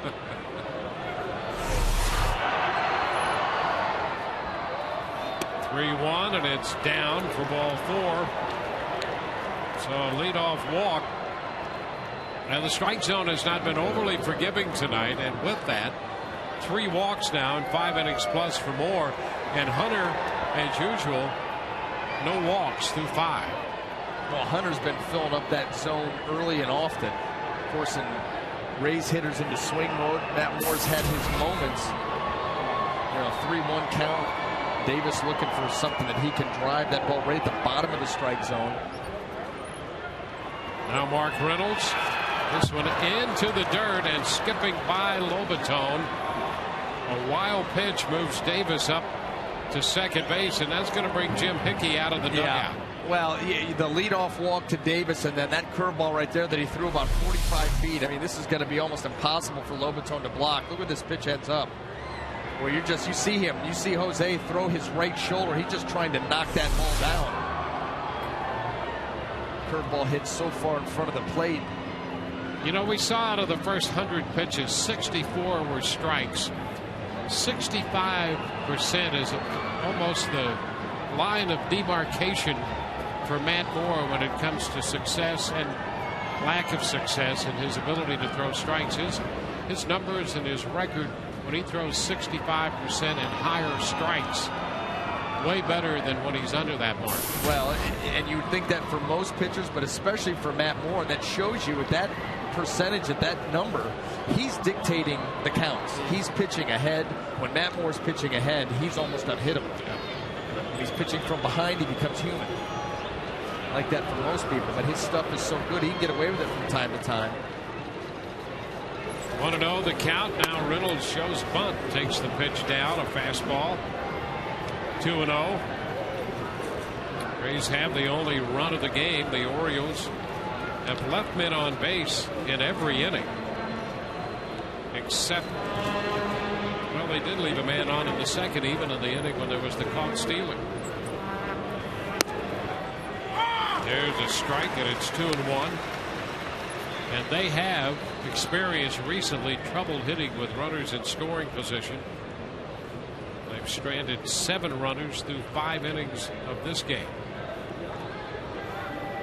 including the bases loaded in the first.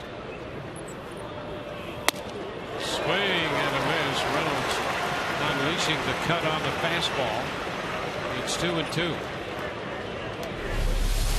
Solid heater here by Moore, up.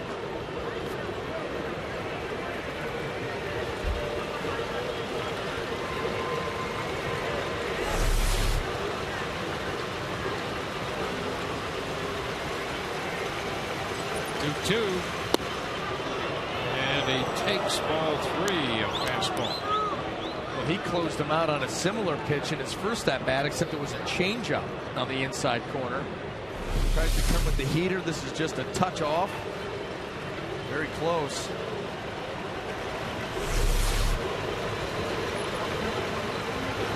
Three-two pitch, and a cut to miss. He strikes him out with the fastball. Strikeout number 6, first out in the 6th inning, and that's going to be the end of the trail for Matt Moore tonight. He gets a strikeout of Mark Reynolds. With Lou Ford due up, Joe Madden comes out. Matt up not quite to 110 pitches, and he'll depart with a 1-0 lead.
Makes 108 pitches, leaves with the runner on board. You know, when you think about Matt Moore, when everything starts to click into place for him all the time, how good is he going to be? He wasn't very good. I mean, really, he was not particularly sharp tonight, but still, he's pitched into the 6th inning. He's given up nothing to this point. 6 strikeouts. Very, very impressive. And here is Jake McGee in the game facing Lou Ford. And the first pitch is a high fastball. Ford struck out twice against Matt Moore. He got him with a fastball in the 2nd and a fastball in the 4th. And here's more of the same hard stuff from Jake McGee.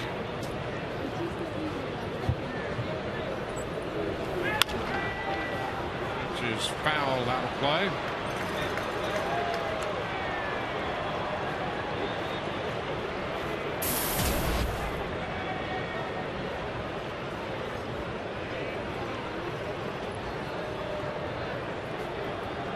Back in the big leagues. He played with Minnesota back in 2007.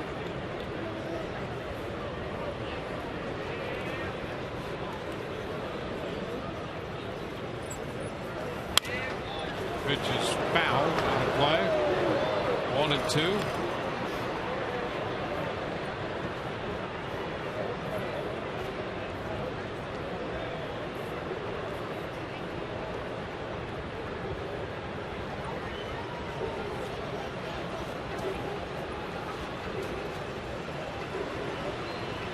Ford most recently had been at Norfolk and hit .331 in a little over 60 games there. He started the year with the independent Long Island Ducks. When caught by Joyce. 2 gone. Ford goes out to right field. Well, experience a Rays game from the all-inclusive Hancock Bank Club, offering extraordinary seating and luxurious lounge and dining areas. The Hancock Bank Club features an upscale menu and inclusive drink options. For tickets and more information, call 888-FAN-RAYS or visit RaysBaseball.com.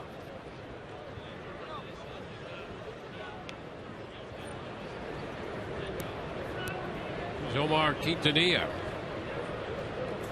He has been on twice with a walk and a single. Caught stealing in the 2nd inning.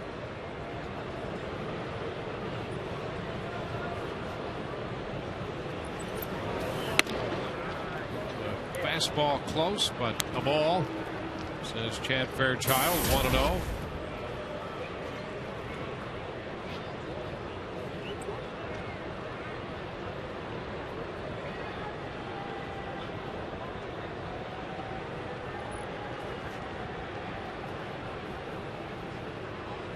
McGee with a check of the runner. Pitch, fastball by him. It's 1-1.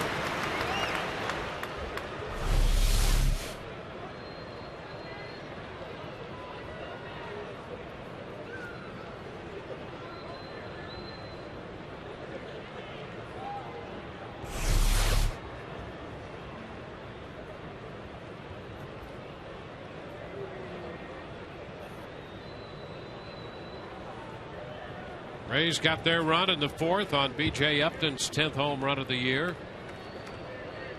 For 100 of his career.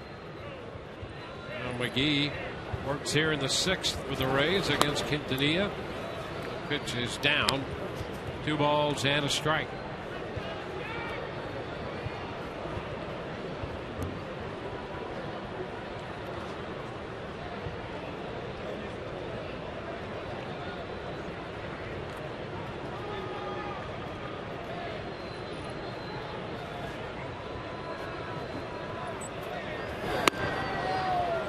Strike. Fastball takes the count to 2-2.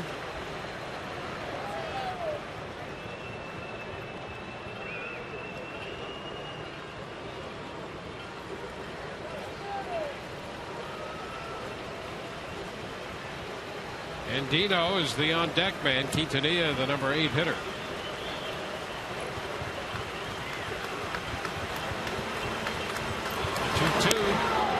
Go all the way out. 3 balls and 2 strikes.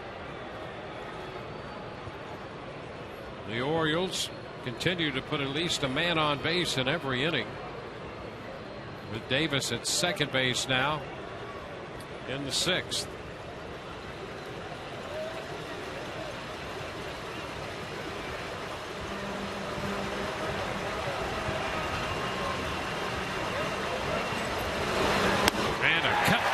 Fastball right by him at 95. Bottom of inning 6 coming. 1-0 Rays.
One 1-0 lead over the Orioles. Let's take a look at tonight's text poll question brought to you by AutoWay. How many wins will it take to reach the postseason in the American League? TB1, 91 or more. TB2, 90. TB3, 89 or less. Text 789-789 to submit your vote. Standard message and data rates always apply. Top of the batting order. Here's Desmond Jennings, and he takes the first pitch for a strike. The Rays have 4 hits, no walks. They got a 2-out single from Joyce in the first, 1-out single from Keppinger in the second. There's a broken bat line drive foul. Upton hit the home run in the 4th to lead off. Then Zobrist got a 1-out single in that inning. And that's been it. So outside of Upton hitting the home run, the Rays have not even had a threat with those 3 singles. BJ will be next.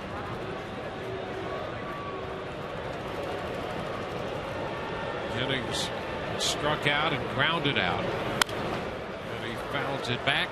It's out of play. Well, Jennings started the night at 239. 0 for 2. Big 238 right now. And since returning to the leadoff spot, coming into this game hitting 219. Checks his swing. It's 1-2. That was on 7 out of 32. And 0 for 2 tonight. Joe Madden had dropped him down in the order, primarily in the 7th spot, and he did get some hits down there. And Joe trying to get him comfortable down there and a little more confident as you look at Kyle Farnsworth throwing in the bullpen. And he did respond with a few hits.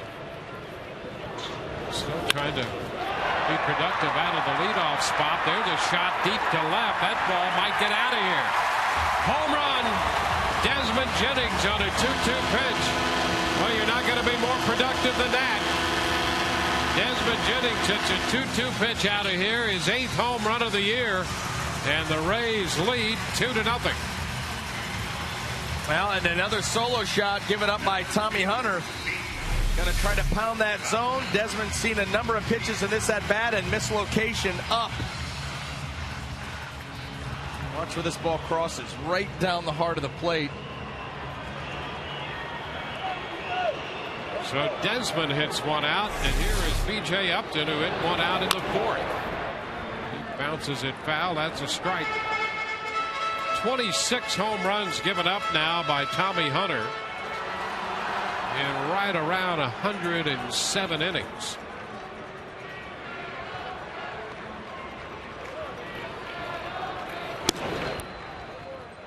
B.J. hit is to center. The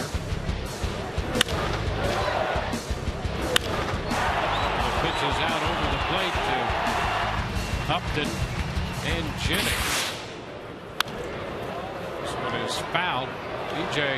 had that one ricochet off the club out there in center field. Yeah, that ball was absolutely crushed. And this is just a reminder, as you enjoy a cold one, look forward to Miller Time later in tonight's game, brought to you by Miller Lite.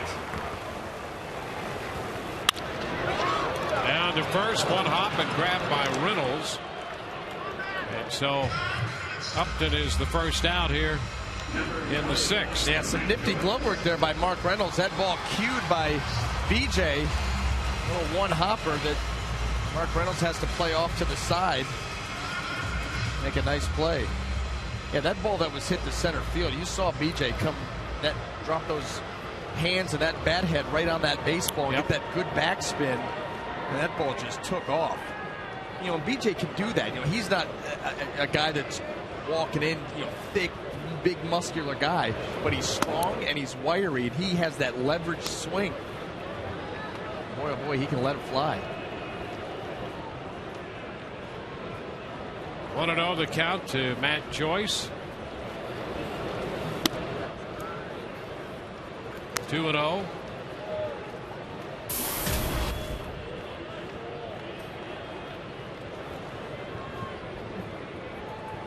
Matt lined a base hit over Quintanilla's head into right field his first time. Quintanilla with the shift is playing short right. And the last time up with the shift, Joyce hit one on the ground to shallow right, and Quintanilla threw him out.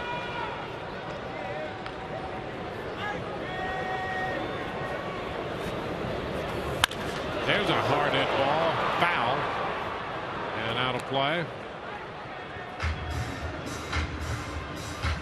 Evens the count at 2-2.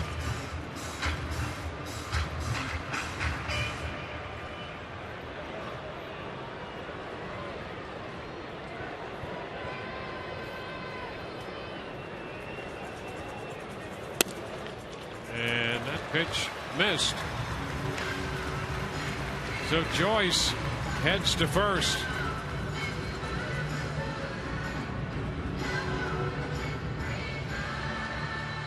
First walk given up by Hunter.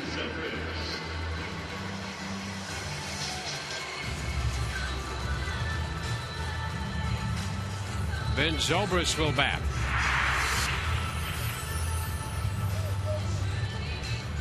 Now, the one thing about Tommy Hunter, not a ground ball pitcher, not an overpowering guy, but he's done a nice job of getting ground ball double plays. What he's looking for right here. Got one earlier in this game. And Ben Zobrist takes a strike. Yeah, in his big year with Texas when he was 13-4, he was about a 50-50 guy. Yeah. When it came to ground balls. It's a little bit better this year, but you know, you would expect more movement, more sink on that fastball. It's pretty straight. There's a base hit the other way into left, out of the reach of Hardy. A line drive for Zobrist. Ben is 2 out of 3. The Rays put 2 men on base with 1 out. Now they get Joyce to second base and in scoring position. Well, here it is. This ball off the plate, and Ben just goes the other way with it. Able to get the barrel up there. You see he really was reaching with that swing. Just gets it out of the reach of J.J. Hardy.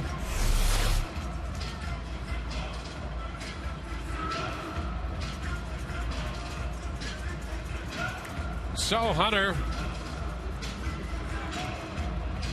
in a bit of a spot with a couple of runners on. He'll get a visit from his pitching coach. Rick Adair talks it over with him out there. Tampa Bay's favorite Kitty now has a bobblehead. This Sunday the Rays take on the Orioles. It's part of Family Fun Day presented by the Tampa Bay Times, and the first 10,000 kids 14 and under get a DJ Kitty bobblehead presented by Chevrolet. Then stick around with a post-game concert featuring the Wiggles.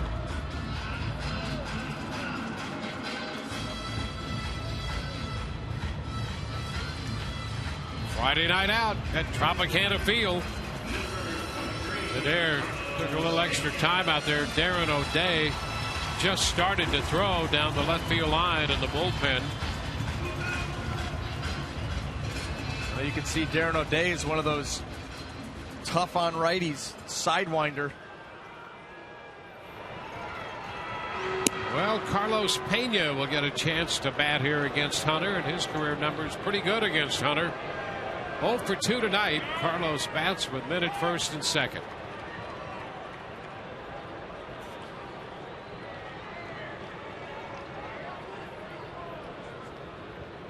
Rays with 2 solo home runs tonight, leading 2-0.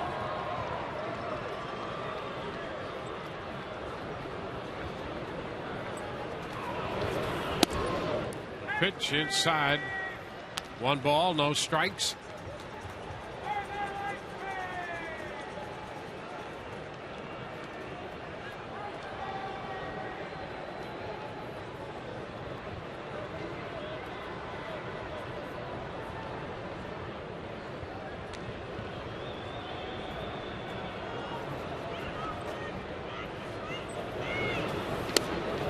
Carlos checked, and that's a strike on the curveball. 1-1.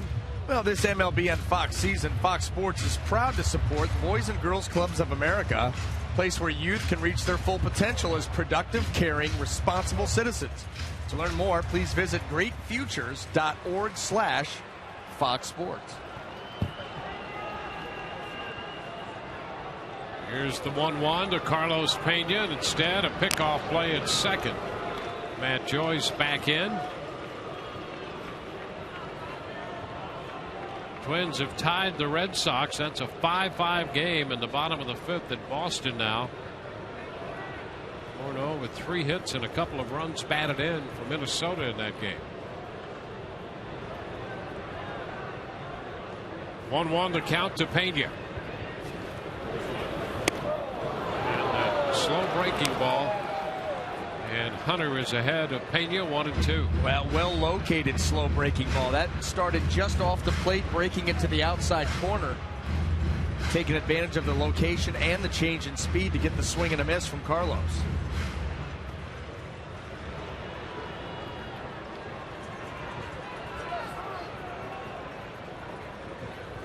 With one out, Joyce walked, Zobrist singled. 1-2 the count on Pena. And he hits a high fly ball back into right center field. Jones going back, still going at the track. He leaps and makes the catch. Getting back to first, the throw comes in, and Zobrist is back in there. Boy, that's quite a grab by Adam Jones, making a leaping catch as he hit the warning track. His momentum carried him into the wall. Joyce retraced his steps to get back to second, and they actually made a play on Zobrist, who beat the play back in at first. Well, watch how far Adam Jones had to go for this, and as he times it and makes the leap and into the wall, he uses it as a springboard. Okay, now come off and be able to get a nice crow hop throw, make a play on Ben Zobrist, and Zobrist going back into first base pretty hard. So now 2 outs in the inning on a great catch out there by Adam Jones. And that's going to be it for Hunter. Buck Showalter to make a pitching change.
Have a couple runners aboard. Fox Saturday Baseball returns August 18th as the playoff push gets into full swing when the Red Sox head to the Bronx to take on the AL East leading Yankees in a showdown between bitter division rivals. Or the surprising Pirates battle the Cardinals in St. Louis. Fox Saturday Baseball, presented by Budweiser, returns August 18th at 3:30 Eastern, 12:30 Pacific. Check local listings for the game and start time in your area. Darren O'Day is the new pitcher, and Sam Fold will pinch hit here for Jeff Keppinger. And the turn, nothing happening back there at second base. Well, if you think his delivery is unorthodox, that move to second base tops that. My back is tweaked. Stiff. So here's Sam to hit against O'Day. And the first pitch is in there for a strike. Keppinger had gone 1 for 2, and it was part of a double play the Orioles pulled in the second inning and banged up his foot or ankle in that play. And now with the severe right-hander in there, Sam Foles, left-handed bat, pinch hits for Keppinger. 2. A little over 80 pitches for Hunter tonight. He works 5 2/3, allowing 2 runs, 2 home runs, 6 hits.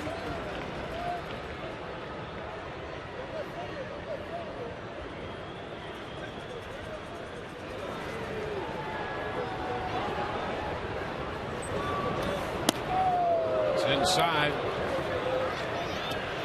1 ball, 2 strikes. Detroit clobbering Cleveland tonight. They're in the top of the 7th at Detroit. It's 10-1 Tigers. Prince Fielder with 4 runs batted in tonight.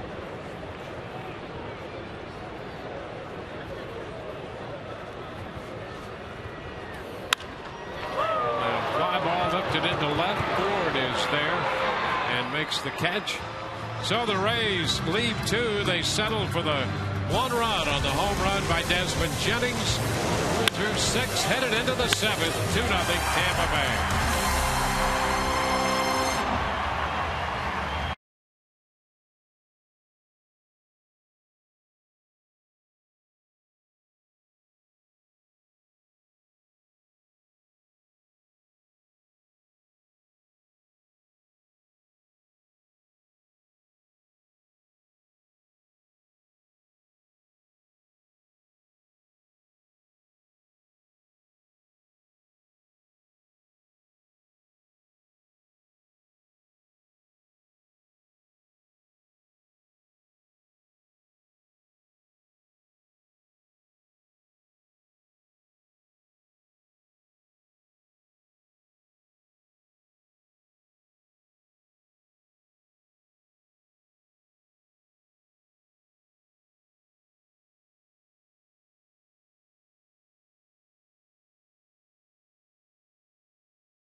Two to nothing going into the top of the 7th.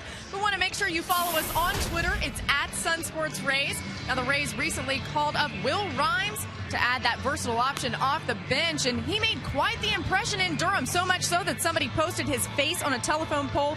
Will confused what beats, rhymes, and life means, but it's actually an album by a hip-hop group called A Tribe Called Quest. Now, I have to give special credit to Todd Callis for the research on this report. Todd is quite the hip-hop aficionado. I know that doesn't surprise you, Dwayne at BA.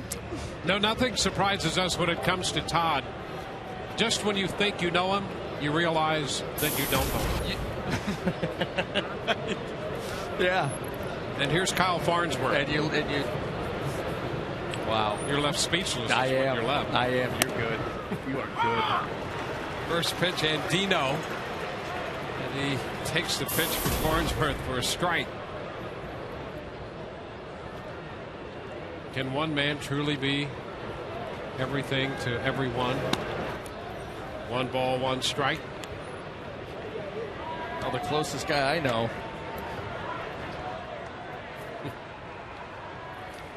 See Wade Davis up in the Rays bullpen as Farnsworth starts the 7th. The pitch is popped up right side. Foul ball, and Pena is there and makes the catch for the out. Leadoff man retired in the 7th inning in a 2-run game. Jake McGee worked 2/3 of an inning, picked up a strikeout, came in with a man on and left him on. 5 1/3 scoreless for Moore, 2/3 from McGee. Now Farnsworth, and he'll face Nick Markakis.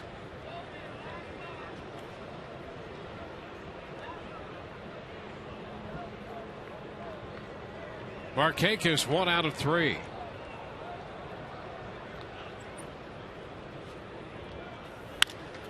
Fly ball center field. Upton coming in, closing, and makes the catch on the run. 2 up and 2 down. Well, coming up on tomorrow's Rays Live, the pregame presented by Gulf Coast Honda, you're going to be, hey, right, how about this? Treated outdoor pregame show. Todd and Orestes Twitter contest. I have an update on that with Elliot Johnson, and I'll be breaking down something. Yeah, big pregame show. Well, it is.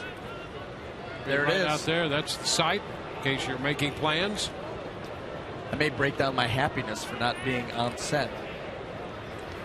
J.J. Hardy, the pitch is down. A very big pregame show.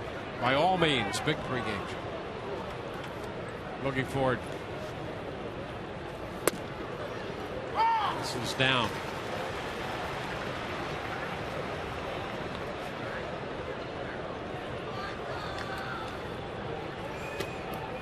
Pitch is low. 2 balls and a strike.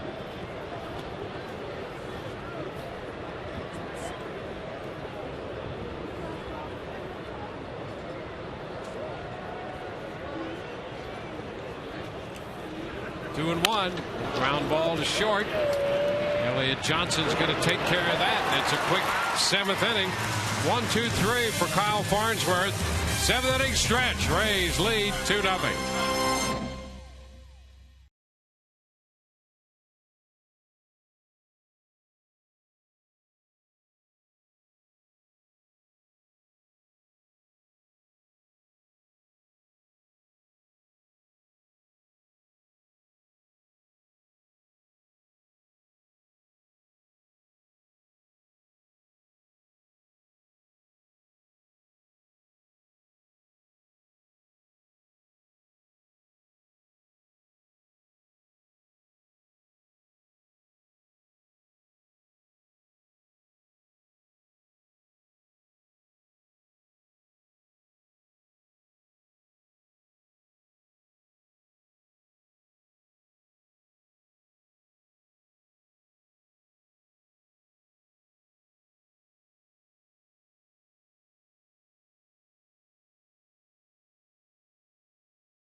Gave the Rays 5 1/3, made 108 pitches of scoreless baseball, striking out 6.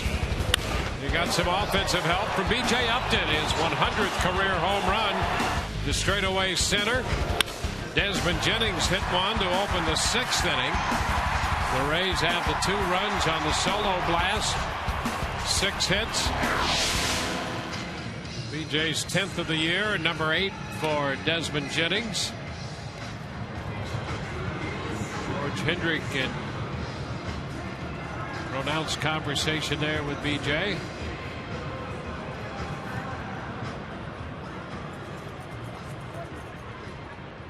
Now Ryan Roberts will open the bottom of the 7th inning. He'll be followed by Lobaton and then Johnson.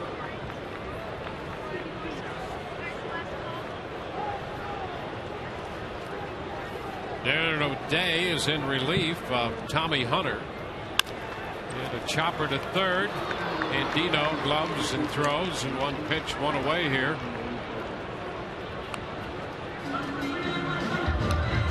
Jose Lobaton. Well, that is Peralta. Joel Peralta busy in the bullpen up the right field line for the Rays. Joel Peralta having another tremendous season. Typically the 8th inning guy. Know who the 9th inning guy is, and he's having a pretty good season himself. Almost historic, really. Yep. What he's doing. Lobaton, fly ball to left and has popped to short. Bounces this one to second. Hardy makes the throw to first. So 2 pitches and 2 outs. Well, we thought Farnsworth had a quick inning when he made 8 pitches in the top of the 7th. 2 pitches, 2 outs in the bottom of the 7th for O'Day. Well, everybody, O'Day's going to be a tough look. Nobody wants to get to 2 strikes. They're like, he's going to throw a pitch out over the plate, going to take a rip at it.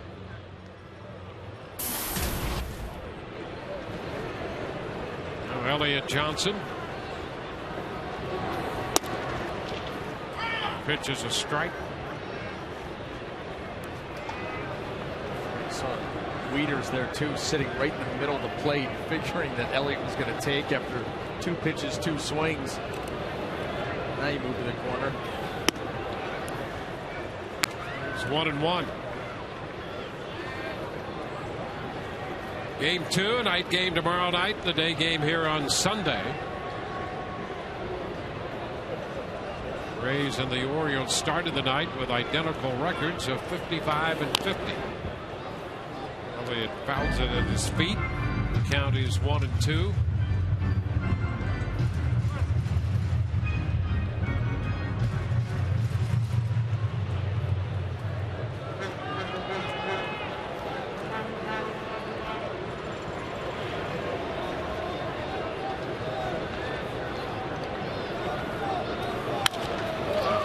Fly ball into right.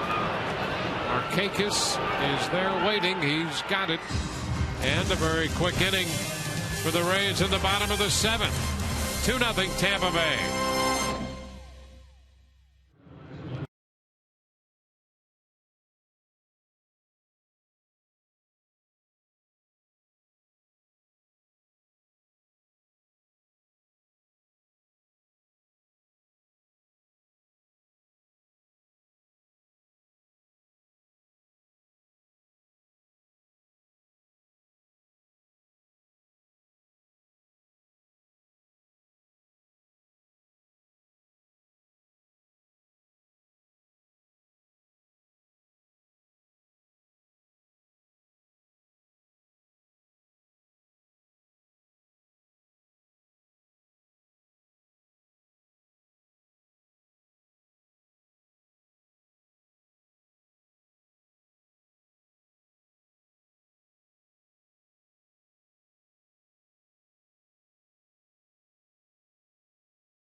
By Subway Restaurants. Play hard, eat fresh. And by Buddy's Home Furnishings. Here at Tropicana Field tonight, the Rays opening the homestand, and through 7 they hold a 2-0 lead. Hey, let's check in and see what Todd Callis is up to. Well, of course, it's a Friday, which means it's the party deck. We do have our Autoway text poll question to remind you about. Here's the deal. How many wins do you think it's going to take to get into the American League playoffs this year? TB1, 91 or more. TB2, exactly 90. TB3, 89 or less. Text those votes to 789-789. Standard message and data rates do apply. We'll have that, plus a lot more going on in the Rays Live postgame show presented by Checkers. But, guys, up here in the party deck, it is a fun time on a Friday night, and it's Talia's 27th birthday right behind me. So there you go. Matt Joyce is 28. Talia is 27th. There's a big party at the party deck. Everybody having fun? Yeah, I couldn't help when I saw Todd sitting there. There should be an alert, like danger, Will Robinson, danger, Will Robinson. I mean, yeah, Todd apparently has sat down and cannot get up. Can't blame him. Yep, there you go. Well, here is Joel Peralta now taking over on the mound. 1-0 the count. Adam Jones leading off. You know what he is? He is the man for everybody. Mm-hmm. Look at him. Yeah, very. He's very coy in the way he approaches some of those situations. I admire him. Doesn't everyone? 2-0 the count as Peralta's on for the 51st time.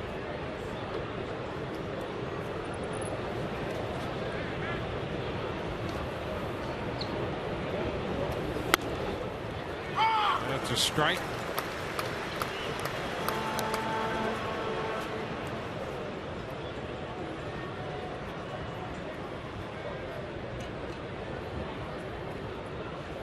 Moore, McGee, and Farnsworth, and now Peralta.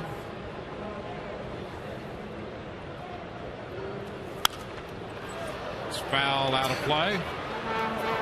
2 balls, 2 strikes.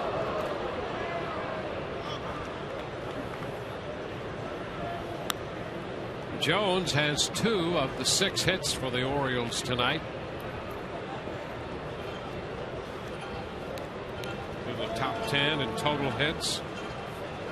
4th in runs scored, top 10 in slugging percentage. And in that number 3 spot in Buck Showalter's lineup.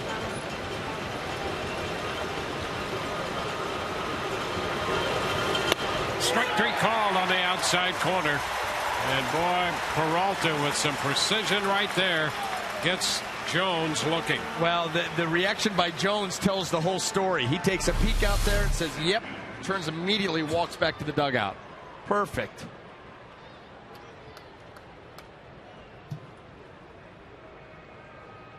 That is a great pitch.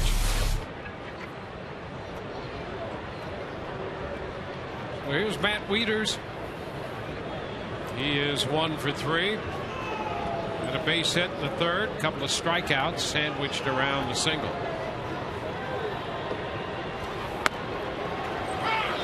And first pitch strike.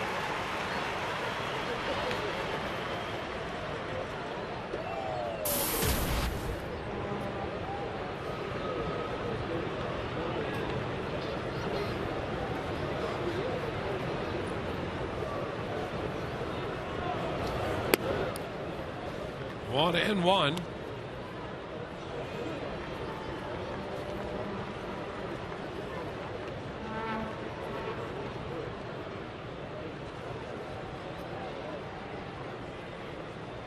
Rays coming off a win over Oakland 4-1 in the last game of the road trip. That was Wednesday. Tuesday they had a combination. Well, they had the shutout, the James Shields shutout, a 3-hitter, 8-0.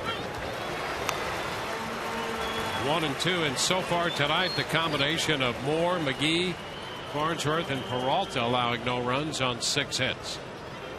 Shields was very good in that outing against Oakland. 1-2 the count.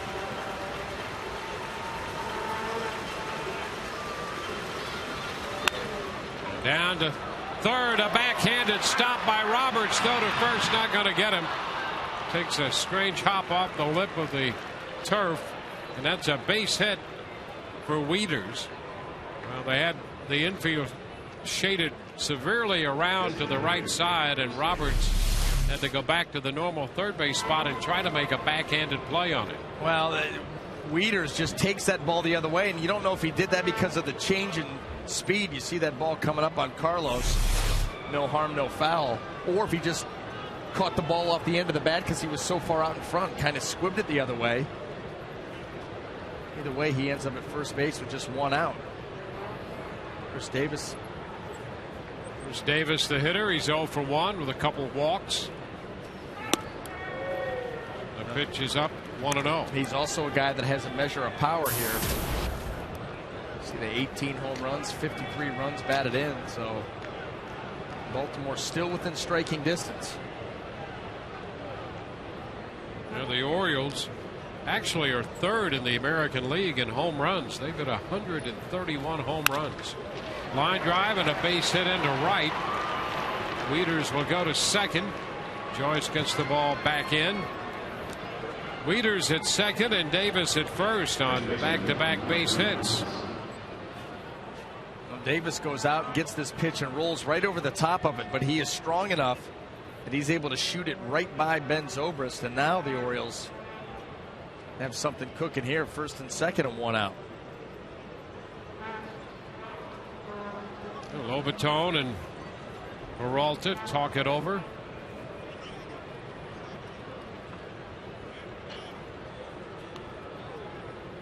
Mark Reynolds about to step in.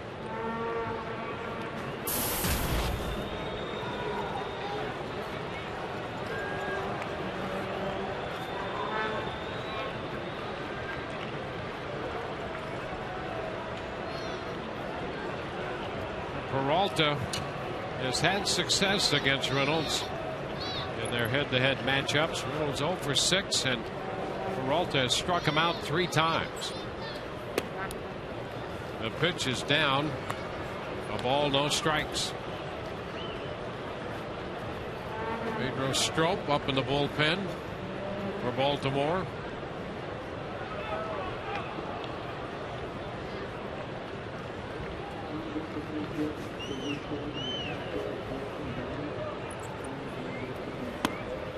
And the pitch in a bit.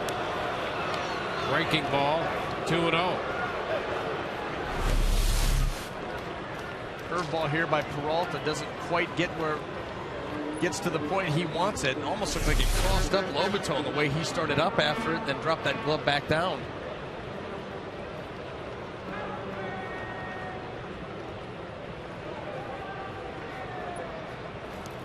You know, in this situation, Mark Reynolds is getting ready to turn it up here. Anything close.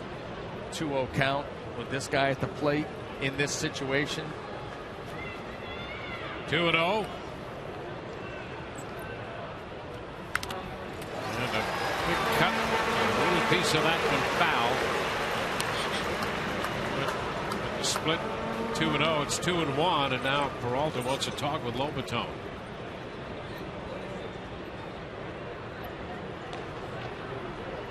You still have to make pitches here. You got to be careful. You got to make sure that you are on the same page with your catcher.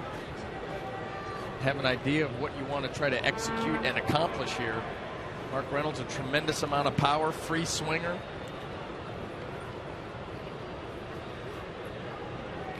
Reynolds, a guy who hit 37 home runs a year ago.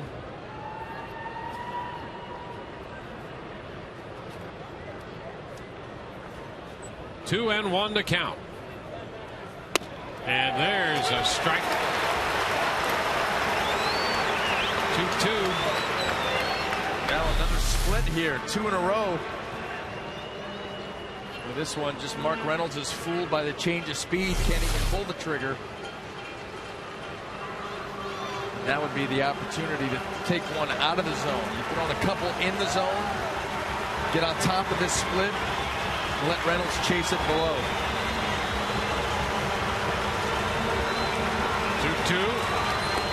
And the count's going to go full. Now that was the idea. Peralta wanted that too, but Reynolds, nice job of laying off that pitch and running the count full. Jones struck out. Wieters got the little infield hit. Chris Davis singled into right. Man at first and second. 3 balls, 2 strikes the count to Mark Reynolds.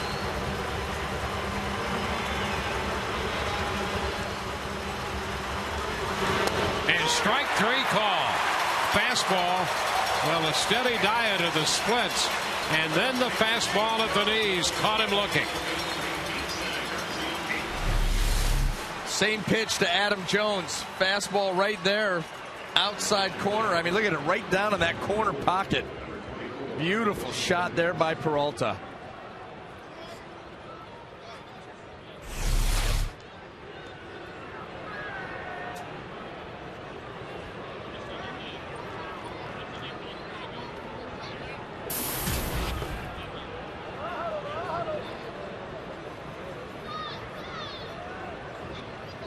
Now Wilson Benameat will pinch hit for Lou Ford.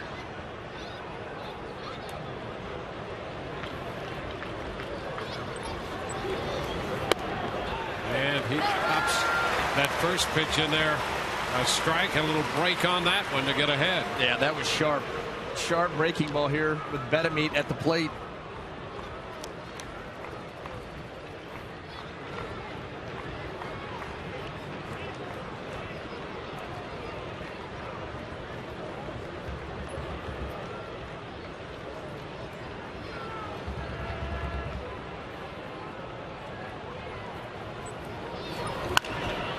hot shot foul. Down the right side toward the bullpen. 2 strikes the count.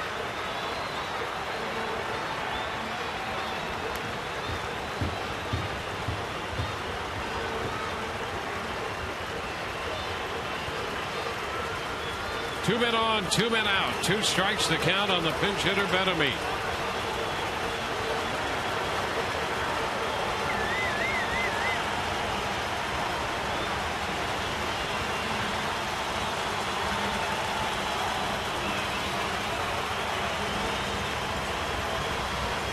Now the pitch from Peralta. Betemit is out on strikes. Split finger got him. Peralta strikes out the side. He gives up a couple of hits and leaves those 2 men on base. A scoreless 8th. Bottom of the frame coming. 2-0.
And Joel Peralta got the job done in the top of the 8th inning, picking up a couple of base hits, but he got 2 big strikeouts right here. Well, after back-to-back hits, put runners at first and second, a full count there. He freezes Mark Reynolds, and then Wilson Betemit comes in with a great split there.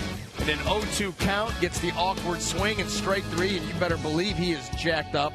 You saw the fist pump by Lobaton. Boy, oh boy, this Rays pitching staff, one after the other, just continues to get the job done. Now Desmond Jennings, top of the order for the Rays, leads off the bottom of the 8th. And the pitch is a strike.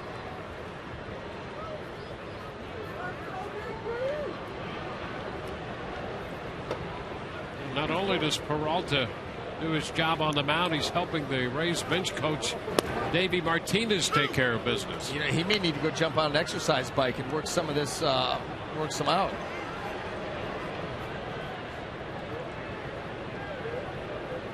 Two strikes the count here to Jennings. He's jacked up right now.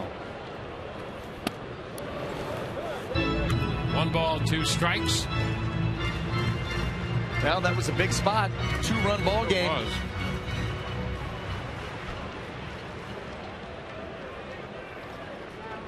Rays got 2 runs off Hunter on 2 solo home runs. They now face Darren O'Day.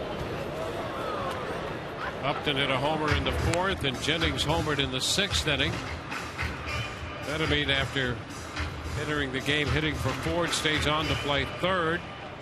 Robert Andino moves from 3rd to left.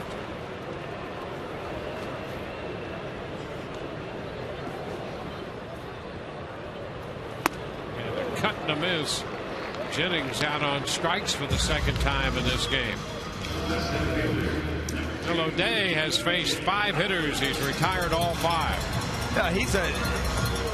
He's a tough at bat. You know, you don't see too many guys like this with the arm angle that O'Day has, and especially when he's struck out Desmond Jennings there on that fastball that seems to just keep rising in the zone. B.J. Upton. B.J. with a little soft liner up the right side in the direction of George Hendrick. That might have been as a result of their conversation in the dugout a couple of innings ago, just to keep George on his toes down there. And taking some ribbing from the dugout.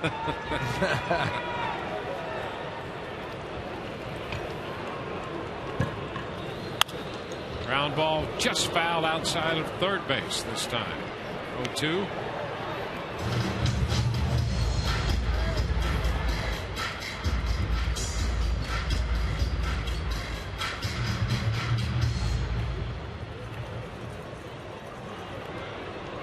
It's Fernando Rodney up in the bullpen.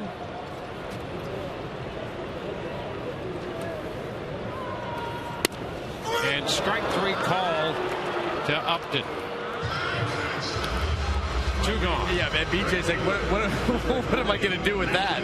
I mean, you're talking about a low rider breaking across the plate.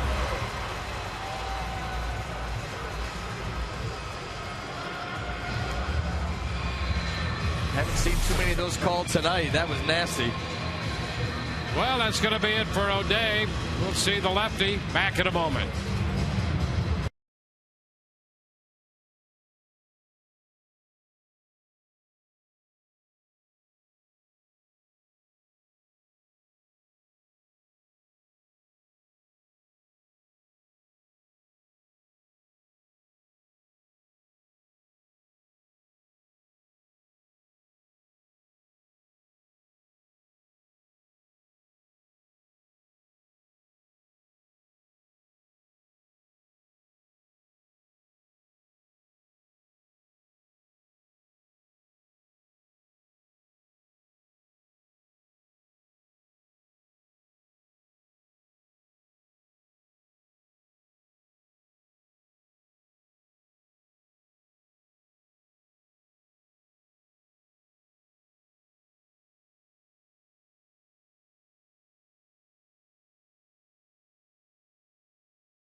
And may not be reproduced or retransmitted in any form.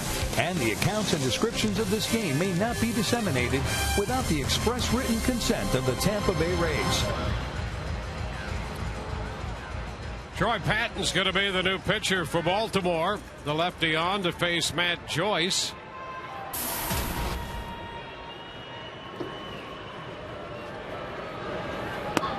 And the pitch to Matt is a strike. Joyce has singled and walked tonight. Officially 1 for 2. Lefty on lefty. Joyce 1 of 6 lifetime against Patton. Quickly down 0-2 in the count. Well, Patton has a little bit of that crossfire. You see how he steps a little bit towards the first base side, not directly towards home plate. And then you see him sling that breaking ball down and away. Tough angle for Matt Joyce. 1 ball, 2 strikes.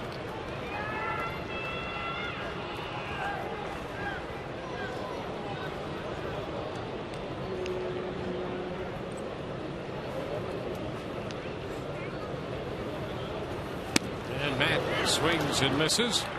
So the Baltimore bullpen strikes out the side. We go to the 9th inning. 2-0 Rays.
The Rays have been out hit by 2, but they lead by 2. And Fernando Rodney will enter this game, following Moore, McGee, Farnsworth, and Peralta. Well, where to start with these numbers? On for the 50th time, 31 out of 32 in saves, a strikeout an inning. Opponent's average 181.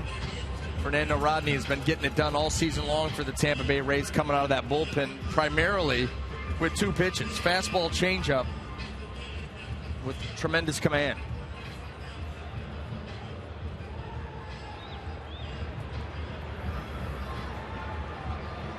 Omar Quintanilla is going to be the first hitter to face Fernando Rodney in the 9th inning. Rodney will try to close this one out for Matt Moore. And the first pitch is a fastball too low. 1 ball, no strikes.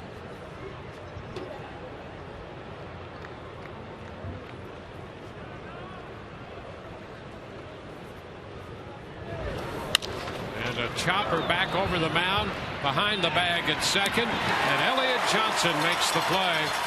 Elliott with the pickup and the throw to Pena. 1 out in the 9th. Well, no time for anything to go wrong here. Elliott Johnson's got to race to his left, come up with this cleanly, throw on the run accurately to get Quintanilla. The ball misses the bag. That was fortunate. And there he gets him by a half a step. Boy, nice throw on the run. Actually got him by a full step.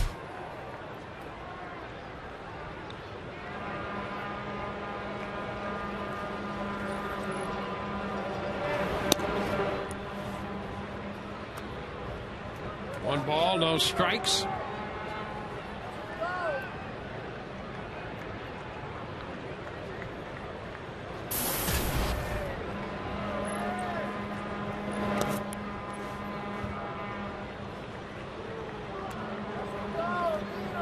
Two and 0.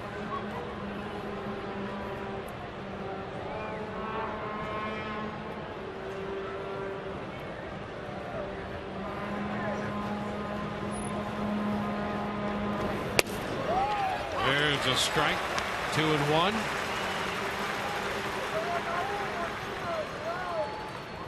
Moore worked 5 1/3. McGee 2/3. Farnsworth 1. Peralta 1, and now Rodney an out under his belt. That cut the miss on the change takes the count to 2 and 2. Boy, how about Robert Andino coming out? Watch how early that front hip gone way over top, out in front. Nasty changeup.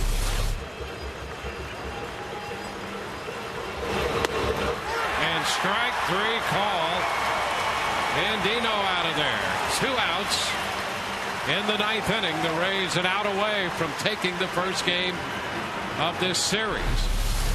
Well, here it is, another changeup. This ball right out just locks up Andino.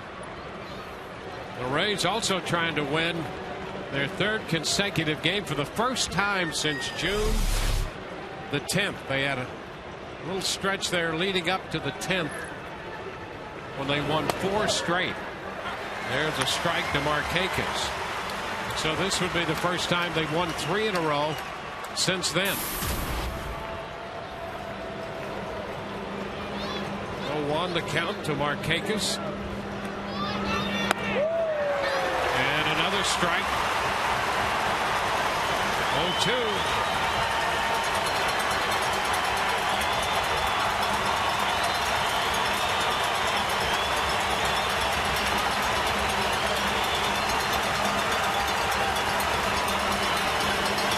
And a foul ball. He'll do it again. Fastball that time at 98.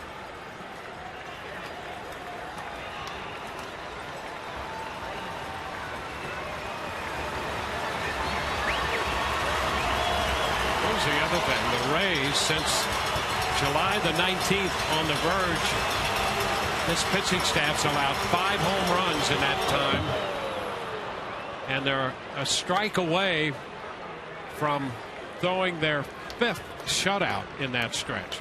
They've given up 5 home runs since July the 19th, the Rays pitching staff, and all but have thrown a shutout, which would have been their 5th in that stretch. Yeah, and 4 in about the last week and a half. Yep. Pitch is down. 2 balls, 2 strikes. Yeah, they picked up 3 on that road trip. And in fact, in the 6 wins on that road trip, they gave up a total of 3 runs. Yeah. 2 shutouts in Anaheim and 1 in Oakland. The other one on the 19th of July was that 6-0 win over Cleveland here. And a ground ball going to be foul, forcing another 2-2 pitch. David Price threw a 2-hit shutout against Cleveland on the 19th of July.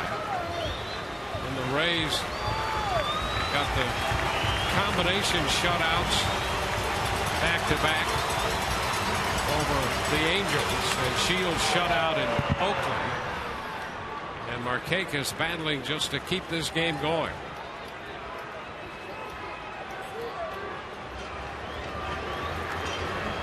So you talk about a pitching staff being excellent and stepping up.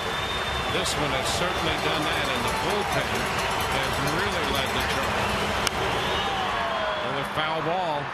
I really don't remember the last time I saw a stretch like this. If you go back over the last couple of weeks, between everybody. I mean, obviously the starters have done a great job, but even their cumulative ERA, like their last 10 starts coming into tonight, was 2.07. But the bullpen, it just goes down to nothing.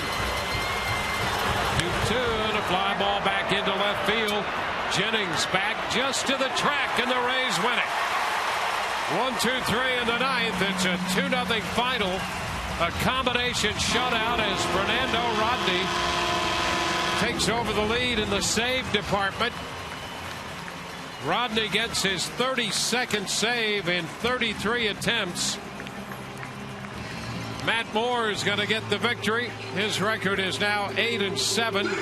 Hunter, the loser, his mark drops to 4-7. Took 2 hours and 44 minutes to play this game. And try these numbers on for size. In that stretch of 5 shutouts dating back to July the 19th, the Rays bullpen has given up 2 earned runs in 43 innings for a 0.42 earned run average, and the starting staff with an earned run mark of 154 in that stretch. And there's the final out tonight as Fernando Rodney pitches a perfect 9th inning.